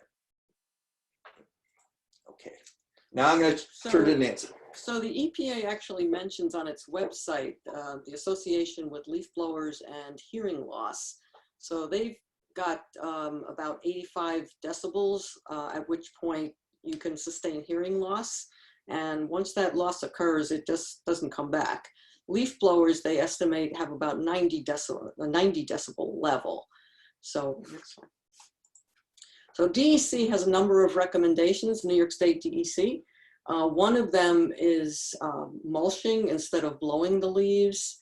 Another is when you're dealing with small jobs, use a rake or a broom. And we live in the Meadows condominium, and we've actually seen this, people running around with rakes and brooms recently, to my amazement. They also recommend using the battery-powered leaf blowers. And I know there's some issue with the length of time that the batteries last, but I think that now there are on the market battery-powered leaf blowers that last around 45 minutes. And finally, if they recommend that if you have a large amount of debris, that you use a shovel instead of a leaf blower. So our recommendations to you guys, for tonight, is that there be some sort of a restriction on the use of leaf blowers in Lewisboro. And as in discussions with Peter Parsons, he's recommending perhaps that we use the New York State legislation that's currently in the Senate in committee as our model. The legislation has a prohibition of leaf blower use between May 1st and September 30th.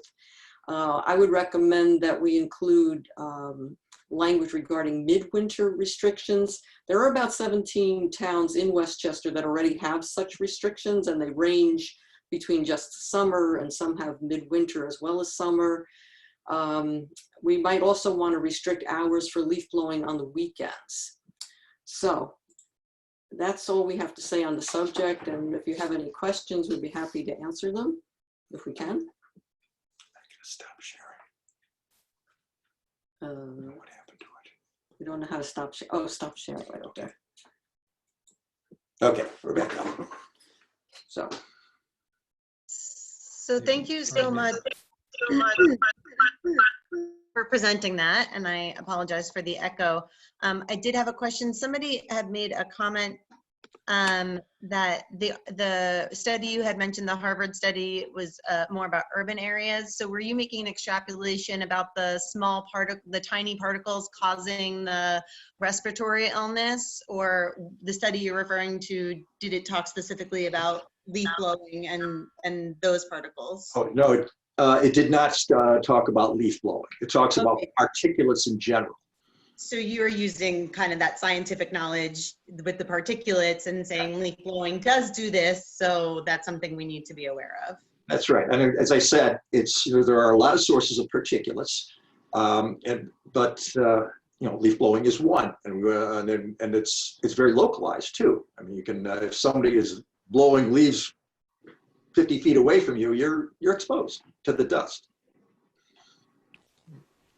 Right, and those particulates they're especially nasty. They get lodged in the lungs, essentially, right? And it's something that can have a long-term cumulative impact. Think of it as an irritation. Think of it as an irritation, when you get some dust in your throat and sneeze or cough, but when you get down to your lungs, it won't come out. And it's just sitting there like the particle is rubbing against the tissue of the alveoli, and Right, it's in the sacs. Right. Whenever you get ill, your immune system is less equipped to knock it out. Right.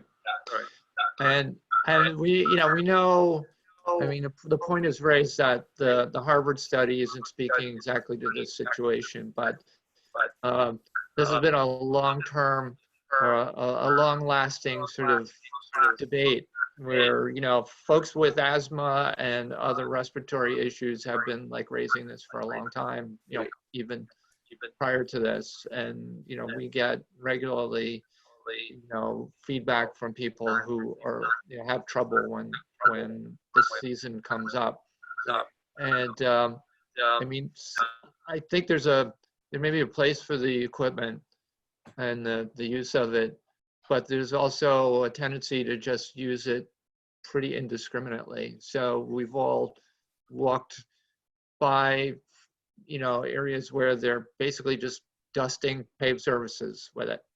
And they're, as you said, Jack, they're basically shooting all the dust from these paved surfaces out at 200 or 300, miles per hour, and letting all the neighbors share that stuff.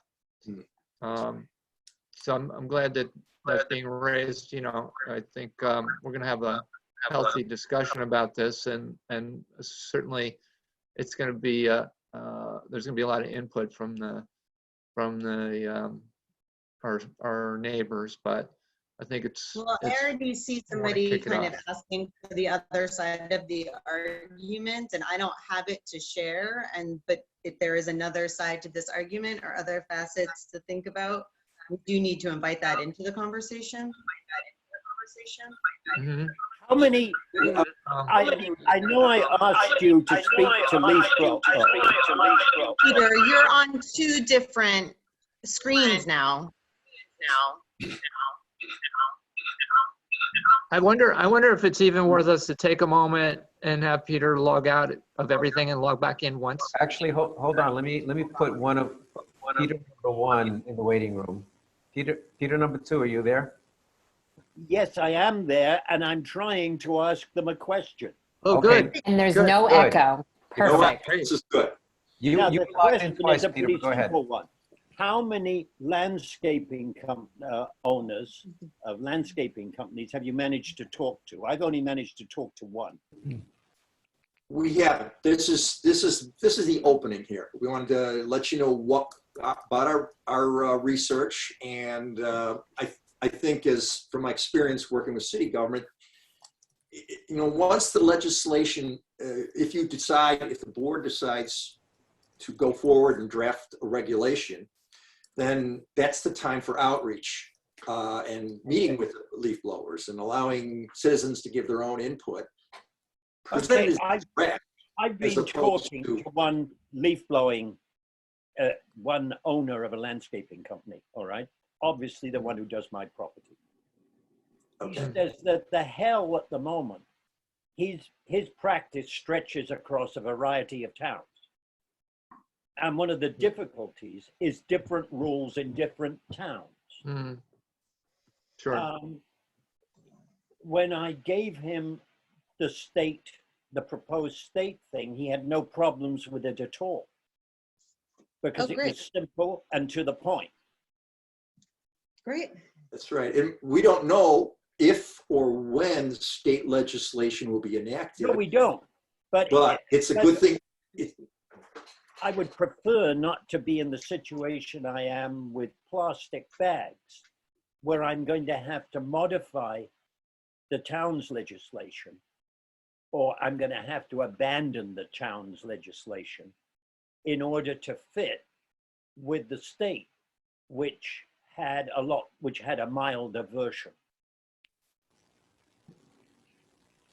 Okay, I wasn't entirely aware. I thought we had anticipated that and were ahead of that and didn't have to do that, but that's a separate conversation. I thought that's why we put it in first, because if we put the local law in, then it would supersede the state law as long as ours was stricter. The state law, in fact, overrides ours, but we were given, I think, about a year to come in line. All right, And that's another conversation, I guess. but that's a different conversation. But we cannot charge 15 cents a bag. We're going to have to go down to 3 or 4 or 5 Yep. cents a bag. That's too bad. But Right. anyway, Yes. I think there are some advantages in following the state at the moment. Mhm. Um, Right. So I Now, see, if you and want to say to take out a couple of winter months, you can. But does that really make any difference? Does Well, any, at the meadows, they actually blow the snow.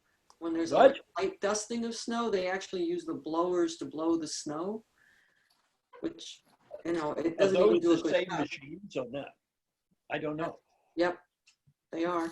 There's certainly no dust at that point, is there? No, but it's and it's an abuse, I think. and they're using it to blow the snow off like walkways and stuff, not the street, I assume. Right. So if they're just blowing, a narrow walkway, they should just have if they insist on using a blower, then they should just use a little electric one at at the low setting, because you're only covering this much area. There's no reason to wind up a big, backpack blower and go nuts on it, I agree. So All that's right, I just admit nobody's ever tried to blow any snow on my property. Yeah, now some organizations do that. That's true. But so I see a comment, a little concerned, like that this is a big deal, and they're concerned that once legislation is out, there's like the train has got momentum and it's hard to really make any impact. I wonder if we could really ease into this by, posting that New York State law and say, we're just starting the discussion and we welcome your feedback, even prior to deciding what we want to post or not post, for a formal public hearing. So take some input, early on, or even have an informal, like a work session type, discussion before it even gets to formal hearing, just to make sure that people know we're not just trying to, railroad something through. We want some input, some consensus. That would be a really good way to invite other voices into the conversation that I was mentioning before. Go ahead, Peter. What were you going to say? I would rather like to move ahead pretty damn fast with this, because of one of your headings is the effect on COVID-19 on one's ability to be more seriously ill if you get COVID-19 and you've got this dust. So I was thinking that it might be smart to try to pass this within the next couple of weeks, so that we could get, because COVID-19 is going to be around probably until the fall. All right. I think we should invite feedback then through our communications. Absolutely. Okay, you don't think I should be pushing like that? Well, I think we need to put the details together, Peter, and then. Well, the details, if you go with the state legislation, it's written.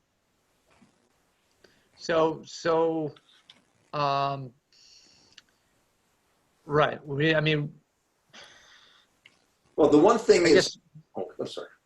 No, go ahead. I mean, I guess, if we post it for a public hearing, we don't have to pass it. I just want to assure people that we are, being serious about taking that input. So I was just looking for a way to make sure that we're giving that assurance.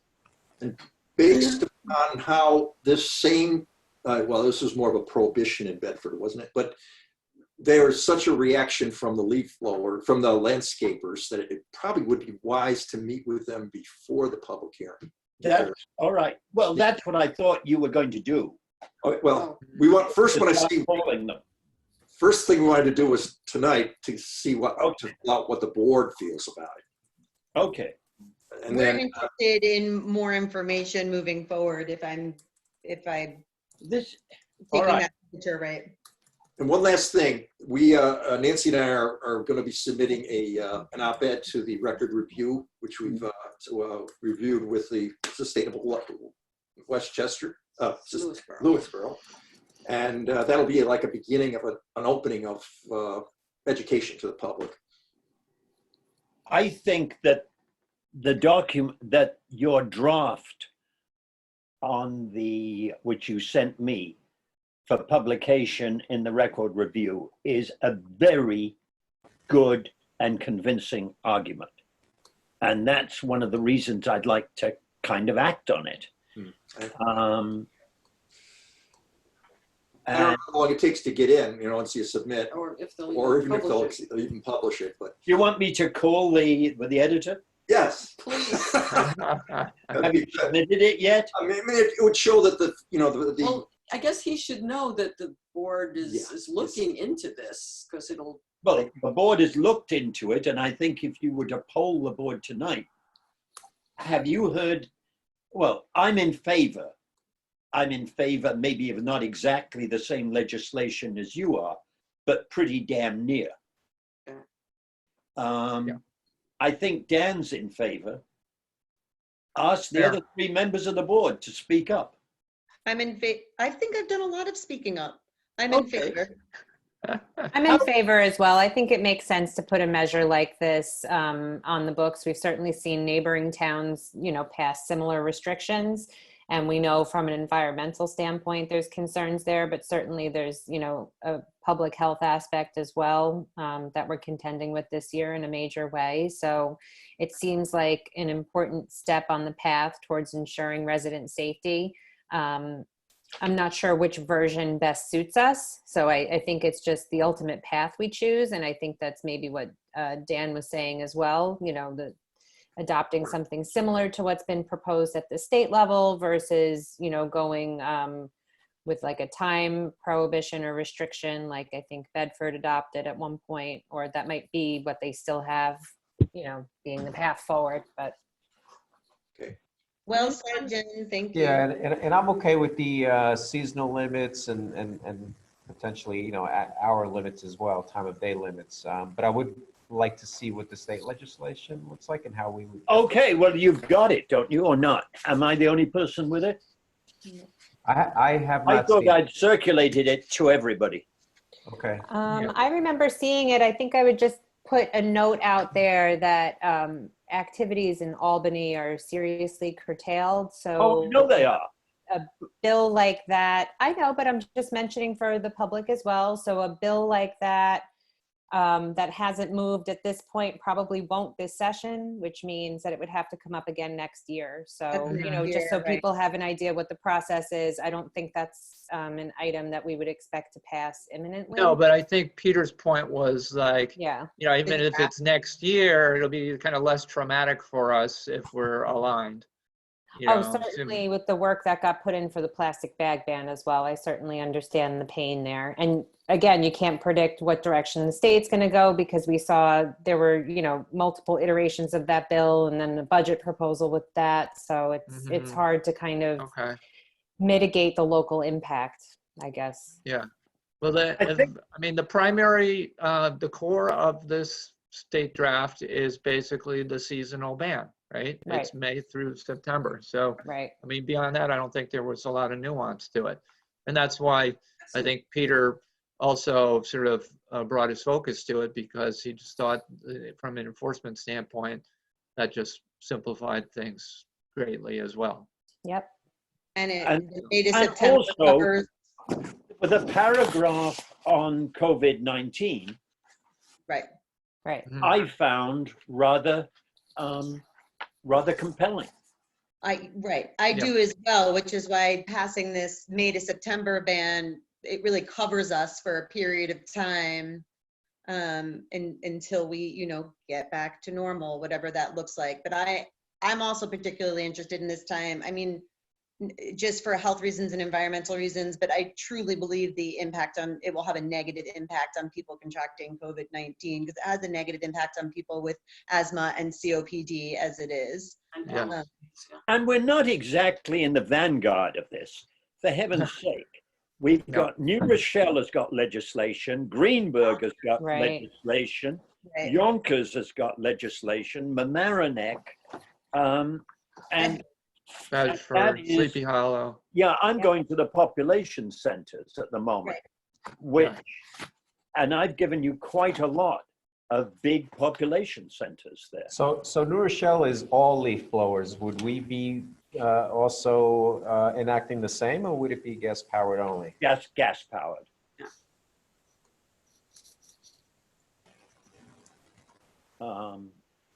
In terms of, Peter, meeting with the landscapers, Let's take it up on Wednesday, sustainable.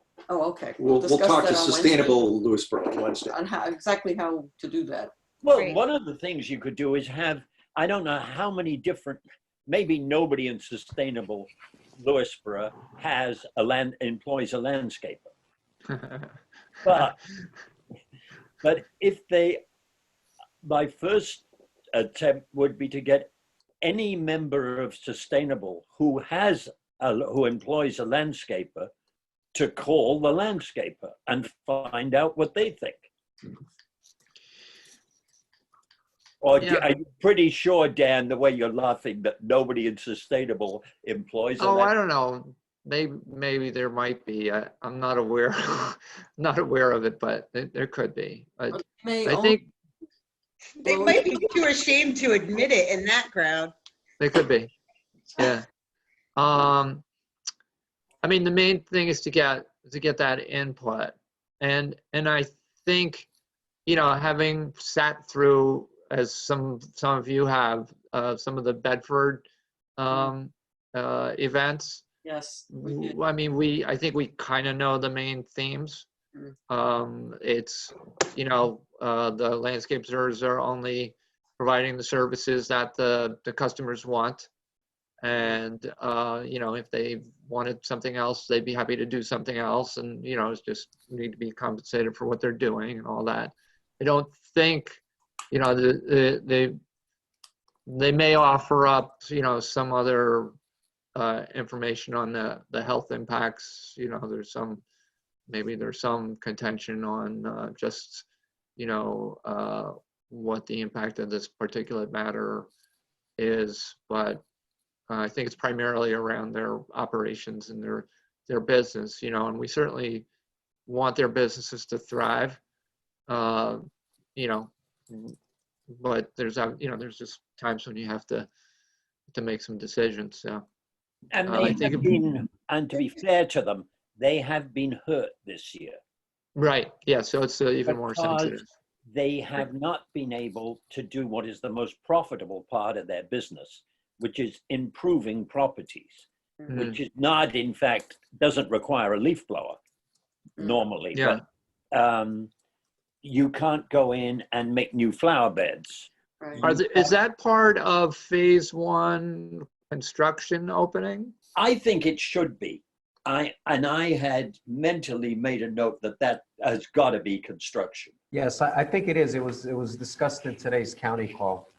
Okay, so that's something I think, you know, we want to be letting the same group of people understand that, and that we're supportive of that. You know, we do want to also, you know, keep an eye on that, you know, to see that people are doing that safely, but maybe there's a little bit of an encouragement from that side, which could be helpful.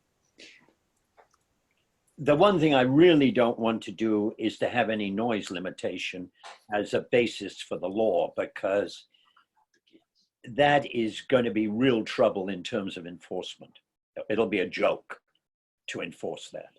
Another thing that I want to avoid, and maybe we're all familiar with this, and I don't mean to, anyway, so Bedford fell into a pitfall of, like, the larger properties are enabled to use them and the smaller properties are not, because the particulates on the larger properties aren't going to disturb other people as much, but it did bring up the issue of like equity.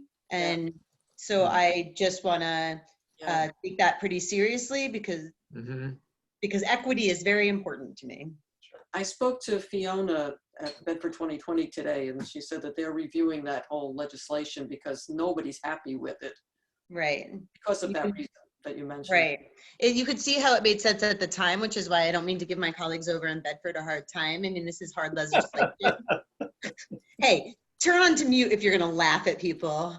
But at the same time, I do want to keep it in mind because I know they're reconsidering it. And I know that in hindsight, some of the members of the board didn't, you know, were upset that they didn't see that more clearly in the board. I think that with Peter's recommendation that we base it on the state model, first of all, it's a state that's going to be doing this anyway at some point. But secondly, it's simple. Yes, it's a very simple draft. Yeah. Even it deprives Anthony of any work at all. Oh, poor Anthony.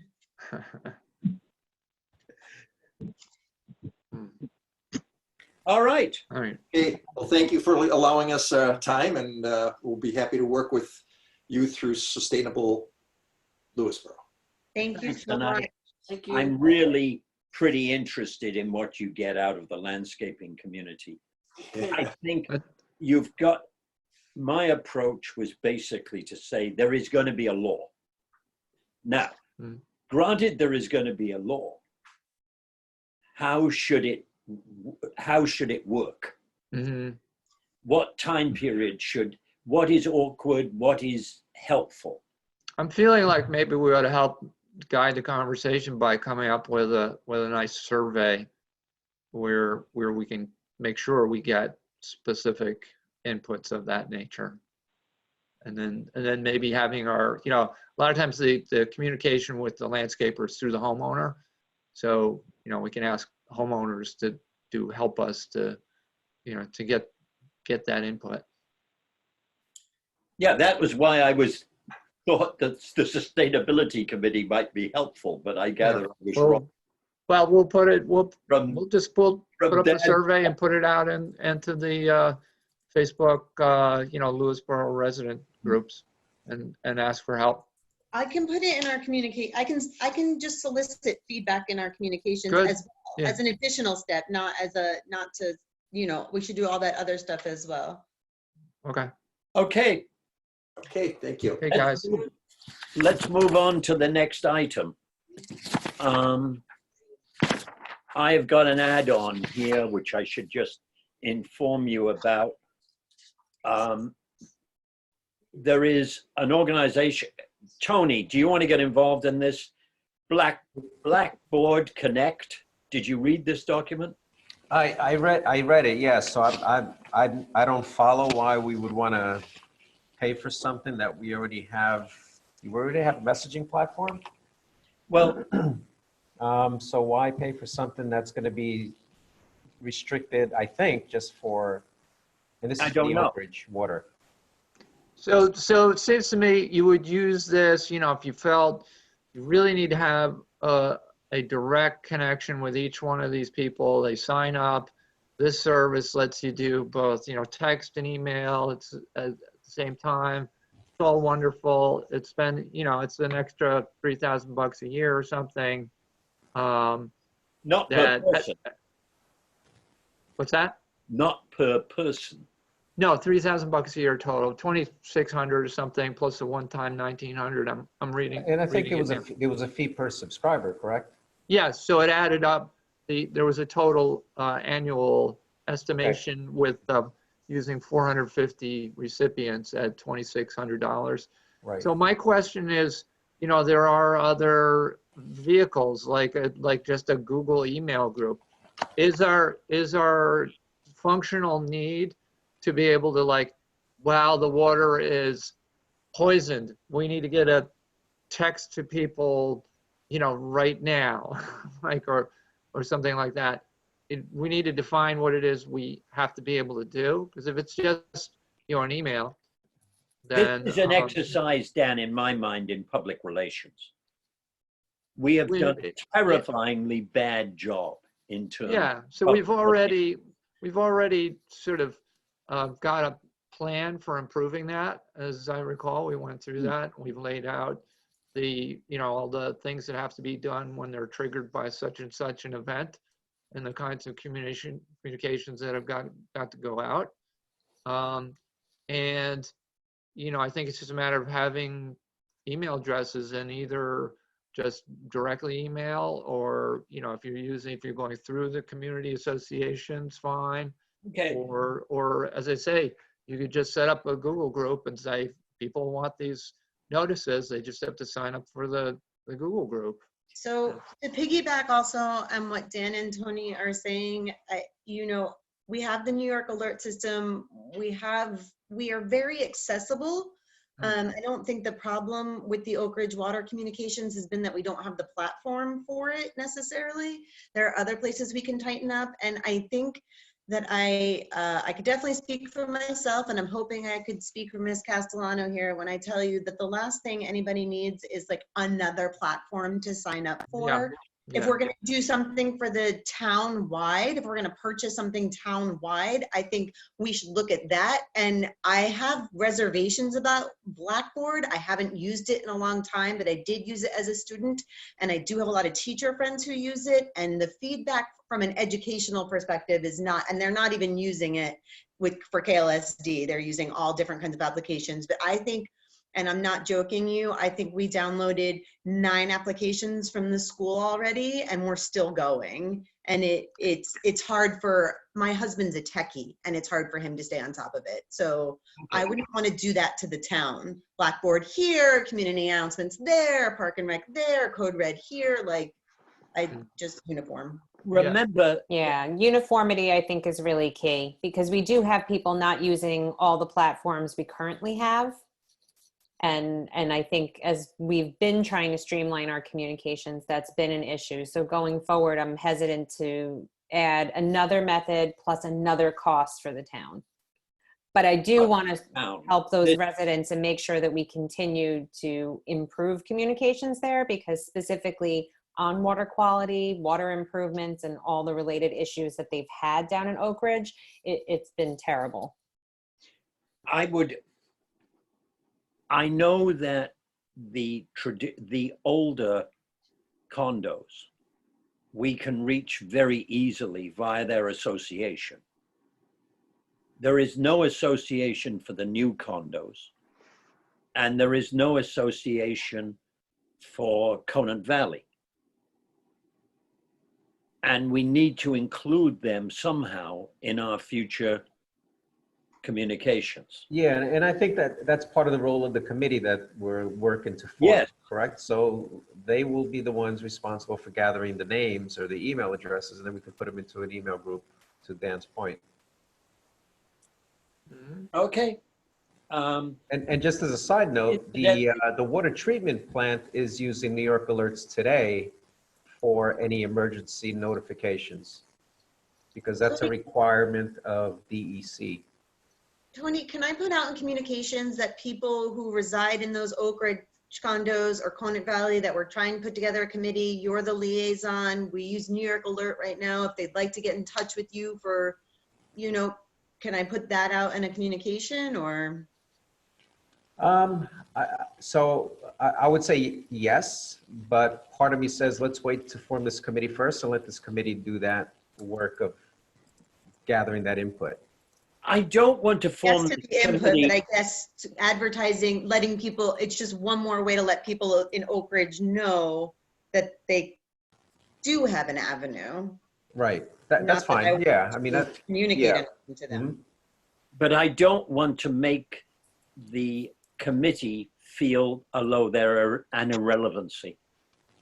The whole point is, I'm saying, would it be helpful, and what I'm hearing is no thank you, for me to put out in communications that this committee is forming and we need to catch all the residents in Oak Ridge and Conant Valley, and to please be in touch if you're interested, or at least interested in getting the updates. Okay. But if our communications platforms are not useful in that way, then I'm happy to not do that. Okay, Conant Valley is the one, we have written letters to everybody, to each household in Conant Valley.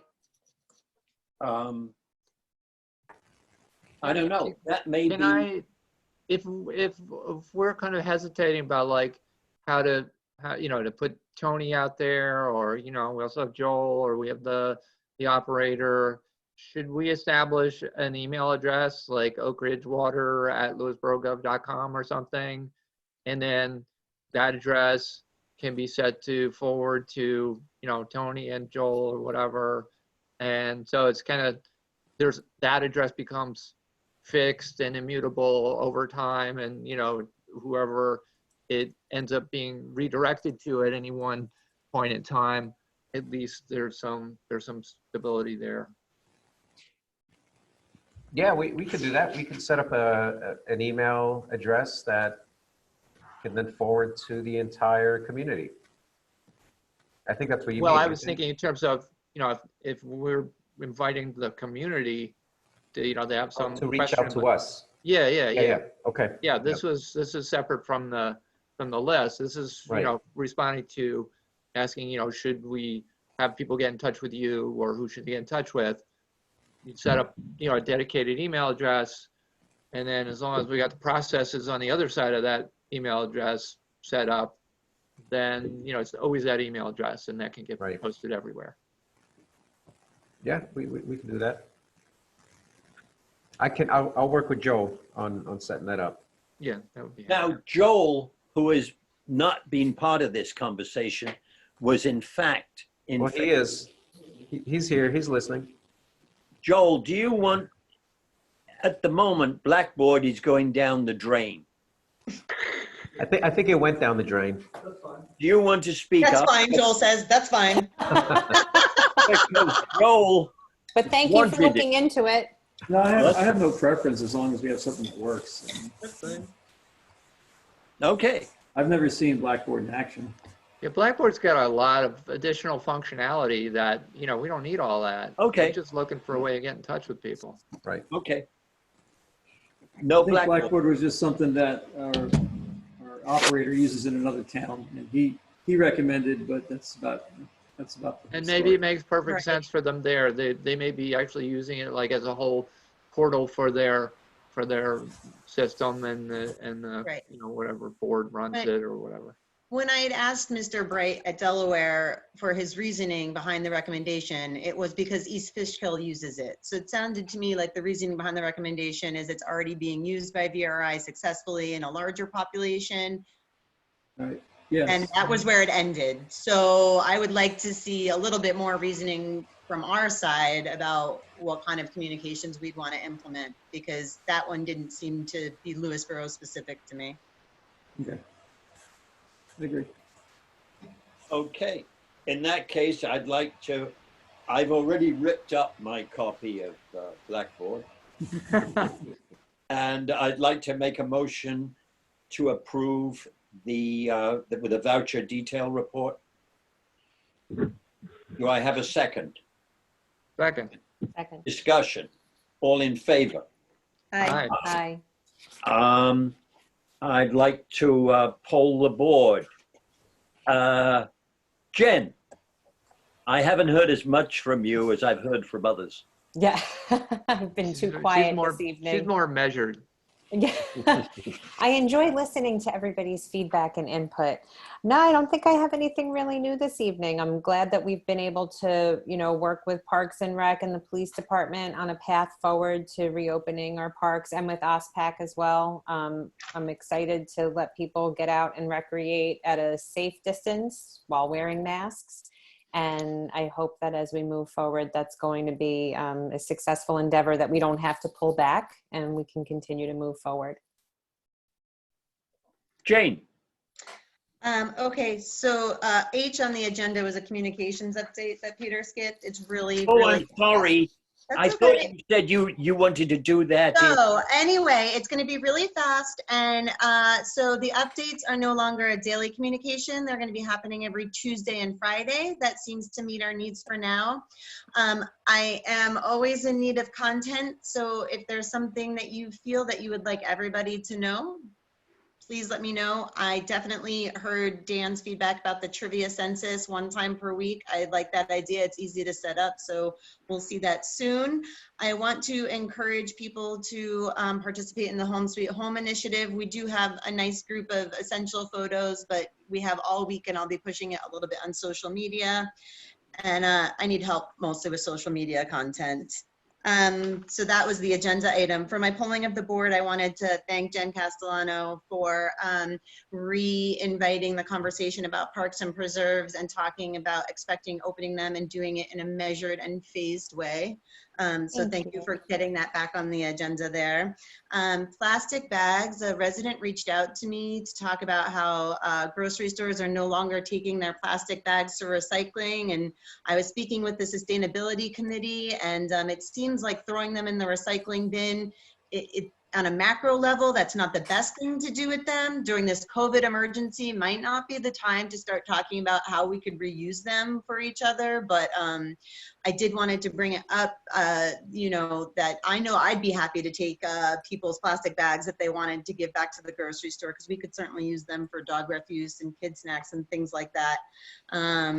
So I wanted to bring that up. I wanted to hope that everybody had a lovely Mother's Day, and I'm saying that to all biological mothers and adopted mothers and fathers with the heart of a mother and people who love the earth and our lakes and any way that people nurture the people and living things around them. That's really what a mother does. And so I hope that everybody was able to enjoy that, whether you're a pet mom or whatever kind of mom you are. And then I wanted to lastly just mention that Community Connectivity Committee. Elena Dunn had brought it up on Facebook. I think that now is the time to really push on this internet connectivity issue that we've been having. And we can kind of do a two-pronged approach of getting a little fire committee involved and then also with our existing committee. Who's the liaison to that cable committee? Either Tony or nobody. I think it's I'm me. just going to say, I think it's Tony now because Yeah. it was John's. It was Okay. John's, and that's Tony, do you want to reach out to Henry and I'll reach out to Elena and we'll ask about, you know, what, if anything, they have worked on and how recently. And I can talk to Elena more about her kind of idea and her motivation behind it, because Elena's got really good motivation. Is that Henry or maybe Dean? Isn't Dean the Oh, chairman? it's Dean, you're right. Henry's Dean, on yeah. the committee, but Dean's the chair. Yeah. yeah. So we could definitely, and just on that topic, I'm hearing echo again. I don't know. Anyway, I'll talk. Let me just. I think it's probably Joel at this point. Or maybe it's Joel. He's in the same room. He's in the same room. Yeah. So anyway, I know we have a lot of issues with Optimum in town and lately around the Twin Lakes area. So I did speak, Peter, just the FYI, I forgot to mention this here. I did speak to John Dulligan.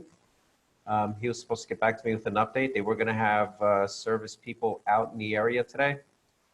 They don't know what it is, but I'm sure there's a common issue that's affecting these many residents and households.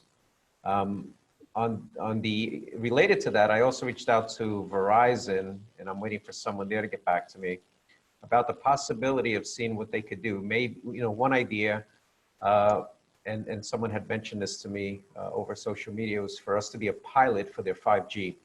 I don't know what it would take to do that, but that's one of the questions I have into Verizon, as well as the potential of additional rolling out of their fiber wiring or cabling to support broadband. And so we'll see where that goes. So I am waiting for a phone call back from Verizon on that.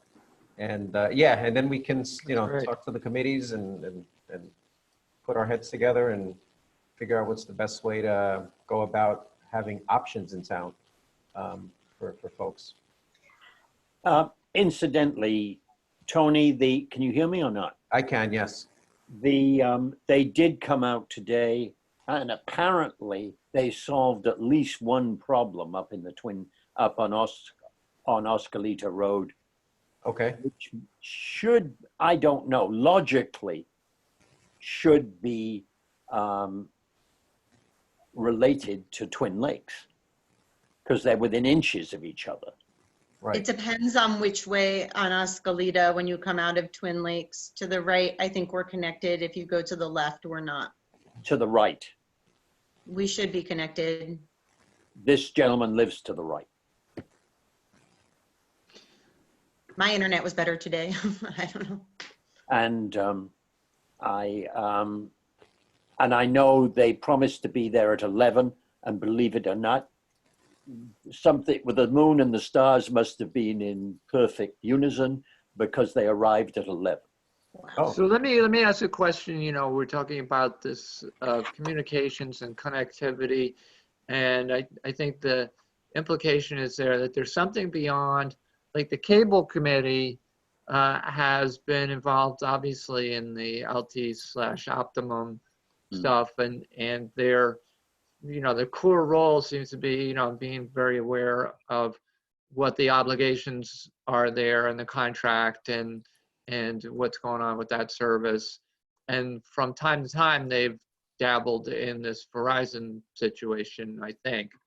But I think, Jane, correct me if I'm wrong, that there's an idea that there's kind of a linking of that as a more sort of technocratic exercise, or, you know, scope to you know, the whole organic idea of communications in town, that goes beyond that, and that that committee, the cable committee, probably doesn't want to take on that kind of scope. It's, you know, it's starting to, it's all, you know, kind of socially oriented in a sense, and gathering inputs and organizing and stuff.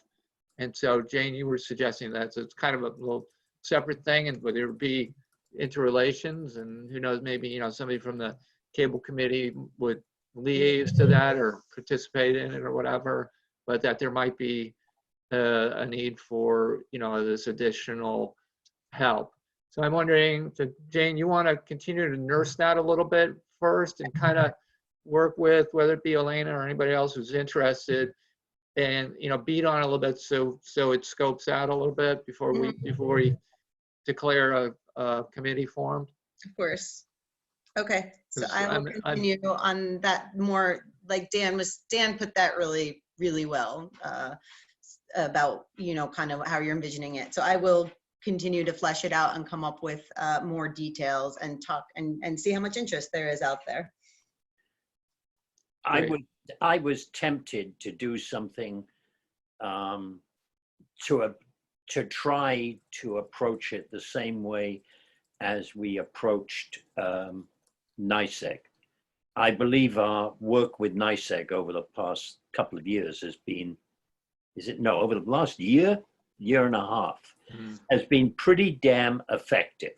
I know a lot of people would disagree with me, but on the whole, the delivering of electric power in this town has tended to improve rather. Now, we did that by writing a strong letter together with other towns to certainly the Public Service Commission, but also to the boss of NICEAG. And he has certainly improved his communications with us dramatically. Mm-hmm. And I think he's also improved the delivery of electricity. I was wondering about trying to form a consortium with other towns who depend, where Optimum is critical, and trying our best to get the attention of the senior management of Altice. Why not? Yeah, I would agree. It's a great idea. Sure. I mean, I've got another meeting coming up with the head of NICEAG. It's delayed because of the virus, but at the moment it's set for the beginning of June, I think. And probably that will get delayed again, the way things are going. But I mean, the logical candidates for teaming up on Verizon are Pound Ridge and North Salem. Yes? Okay. Yes, right? Because then does Somers, I'm guessing that Somers may already have some level of fire service, perhaps? They're I kind don't, of, I don't think I'm so. not sure. I know that they have a fair amount of optimum issues as well, so. okay. All right. Well, I mean, they would be welcome too. That'd be great. And what about Bedford then too? Their focus may be a bit different to ours, but I would guess like Bedford is different on power because they have both Con Ed and NICEAG. Right. But that doesn't mean they didn't have NICEAG issues. No, it didn't. So we can include them, we can include all five. If we do Bedford, Somers, North Salem, Pound Ridge, and us, that's kind of the Northern Westchester Consortium that we do. And I will try to do that. Thank you. I don't, and I'll see which supervisors are interested, because if they're not interested, it doesn't make much sense. Yeah, you're not going to make any promises? No. Okay. You would think that if you had the 5 towns together, though, that you could get somebody relatively senior in Verizon to sit with you. It Optimum, isn't. right? Well, Oh, Verizon, right. You're trying to get Verizon to get FiOS in here, right? What's our, what else, do we have other options? Is that the goal? I don't know. Tony, is that the Well, goal? that's one of my goals, is to get them to at least provide broadband, not necessarily TV. Okay. Screen today, so what they need is broadband. Okay. The other goal is to just get Optimum to improve their damn service. Right. I don't like the monopoly. I don't like having a monopoly. Nobody does. Yeah. Yeah. It's not legal. The cost for Verizon, I gather, of wiring the whole of Lewisboro is quite considerable, of wiring it with FiOS. Well, there's always going back to municipal broadband, and we put together a project to wire it ourselves and become the owner operator and kick them all out. Danny, you going to do it? Big bond issue. Let's see if it passes. You get a firm to engineer it for you. I don't know. I'm tempted to sort of attack Optimum first. And certainly we can try to get Verizon in here. The problem is that until our contract with Optimum is getting near to its end, I think Verizon FiOS is going to be reluctant to come in. Why? Because they won't get a big enough piece of the market? They won't get a big enough piece of the market in order to justify the expense. So that contract with Optimum is written so that when it sunsets, if we don't come to agreement, all service just stops? Or No, they can come in now. Verizon could. No, I'm talking about Optimum. In other words, we care about that because when it's at the end of that term, everything's open up, and it's open season for anybody to make an offer. Yes, and for them to go on. All right. I think, anyway, it still comes down to Verizon. And I think what I understand is that these days, the economics are such that the only thing that they might propose is the 5G thing. And that's what, I've heard from people whose brains I admire anyway. So that's going to take us into some territory, new territory in terms of discussions around that and whether that's something we want or people want or going to accept or et cetera, et cetera. I think that's kind of where it ends up. You know more than I do, Dan. Yeah, so we're going to have to gather a whole bunch of information. Sorry, Tony. yeah, so let's see what they get back to me with, because that was one of the requests was, what will it take for us to roll out 5G and maybe be a pilot town for 5G service? Sweet. Yeah. That's good. All right. Dan and Tony, can I take it that you've already been polled? No. Actually, I have one more thing. So the Lions Club we're getting ready to, normally this time of year, we do the barbecue for opening day of LBA. So we decided, okay, where else can we use our grill since there isn't going to be an opening day for LBA? So this weekend, we're going to be grilling for the medical staff at Northern Westchester Hospital. So Janet Donahue, who is here on this meeting, is joining us, as is Deirdre Casper, and a handful of other Lions. So we're going to be setting up a grill at Northern Westchester Hospital and grilling dogs and burgers for the medical staff to thank them for all their service. That's fantastic. That's amazing. Yeah, it's really, really, they were pretty receptive and pretty happy for doing that. So, yeah, it's gonna I be hope that you have a really good experience. I think it's always nice to be able to hands-on, like, help in that way. It's so concrete and physical. So I hope they enjoy. I know they'll enjoy it because I've had the Lions barbecue before. And thank you for representing Lewisboro in that way. Very kind. And I hope that you enjoy the day. I'm looking forward to it. It's going to be fun. And be safe. Yes. You're creating relationships that we hope last far beyond this current problem. Yeah. Well, I have to thank Peter. He's the one that introduced me to the director of the hospital, and it started out with an email to him and then a phone call. Peter never introduces me to anybody. He's ashamed of me. I'm the redheaded stepchild of the town board.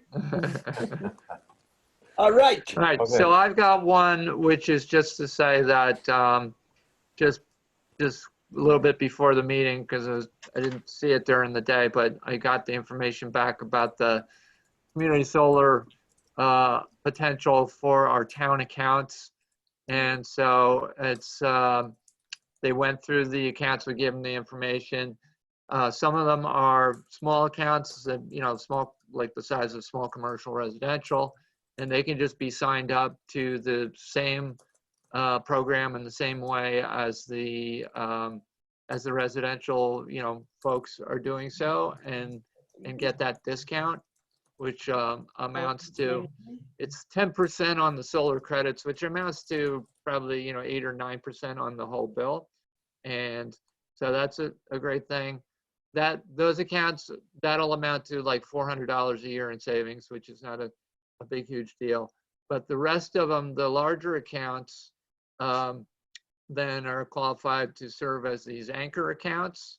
And they would also qualify for this discount. It's a different contract, which you'll have to share forward. It's a longer commitment, but it's that same 8 or 9% discount.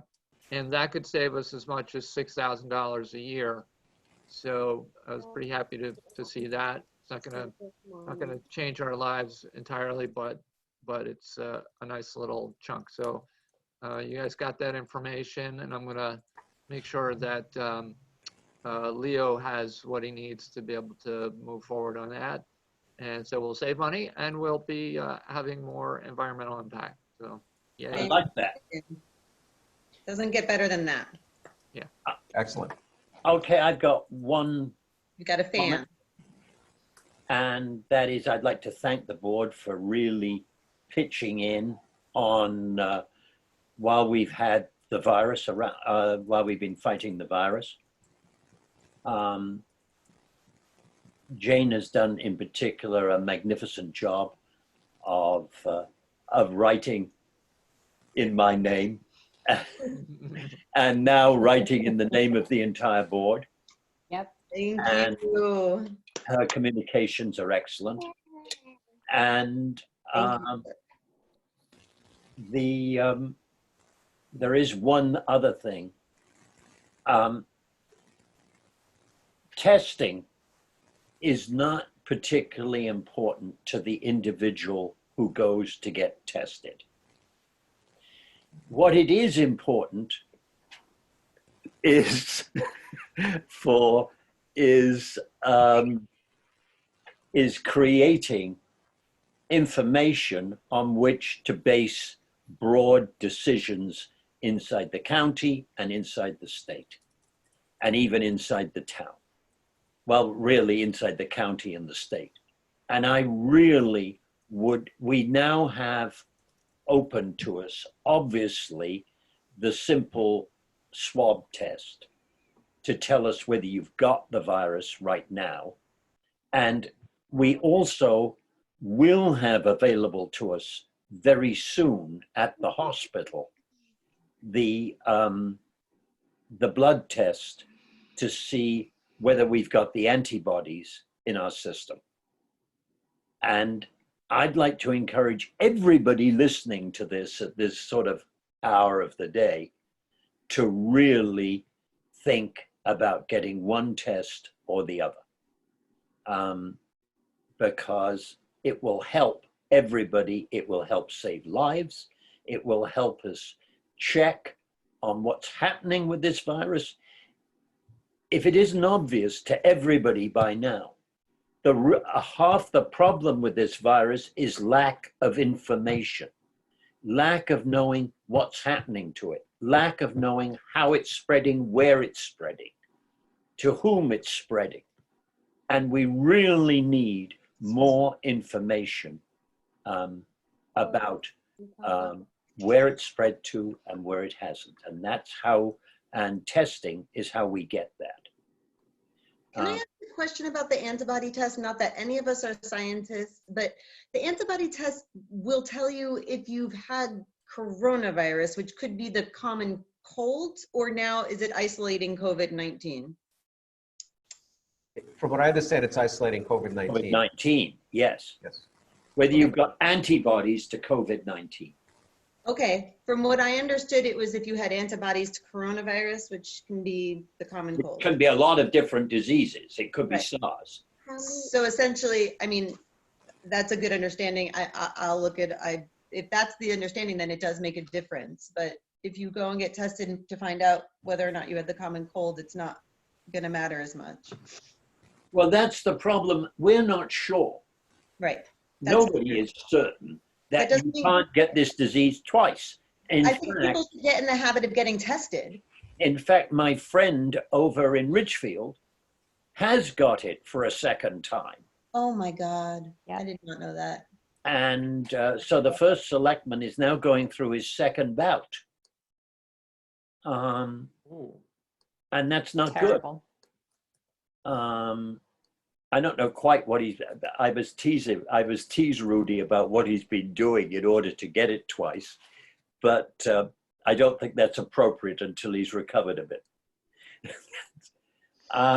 All right, next thing. The next town board meeting will be on Tuesday, May 26, 2020 at 7:30, and it will be handled remotely.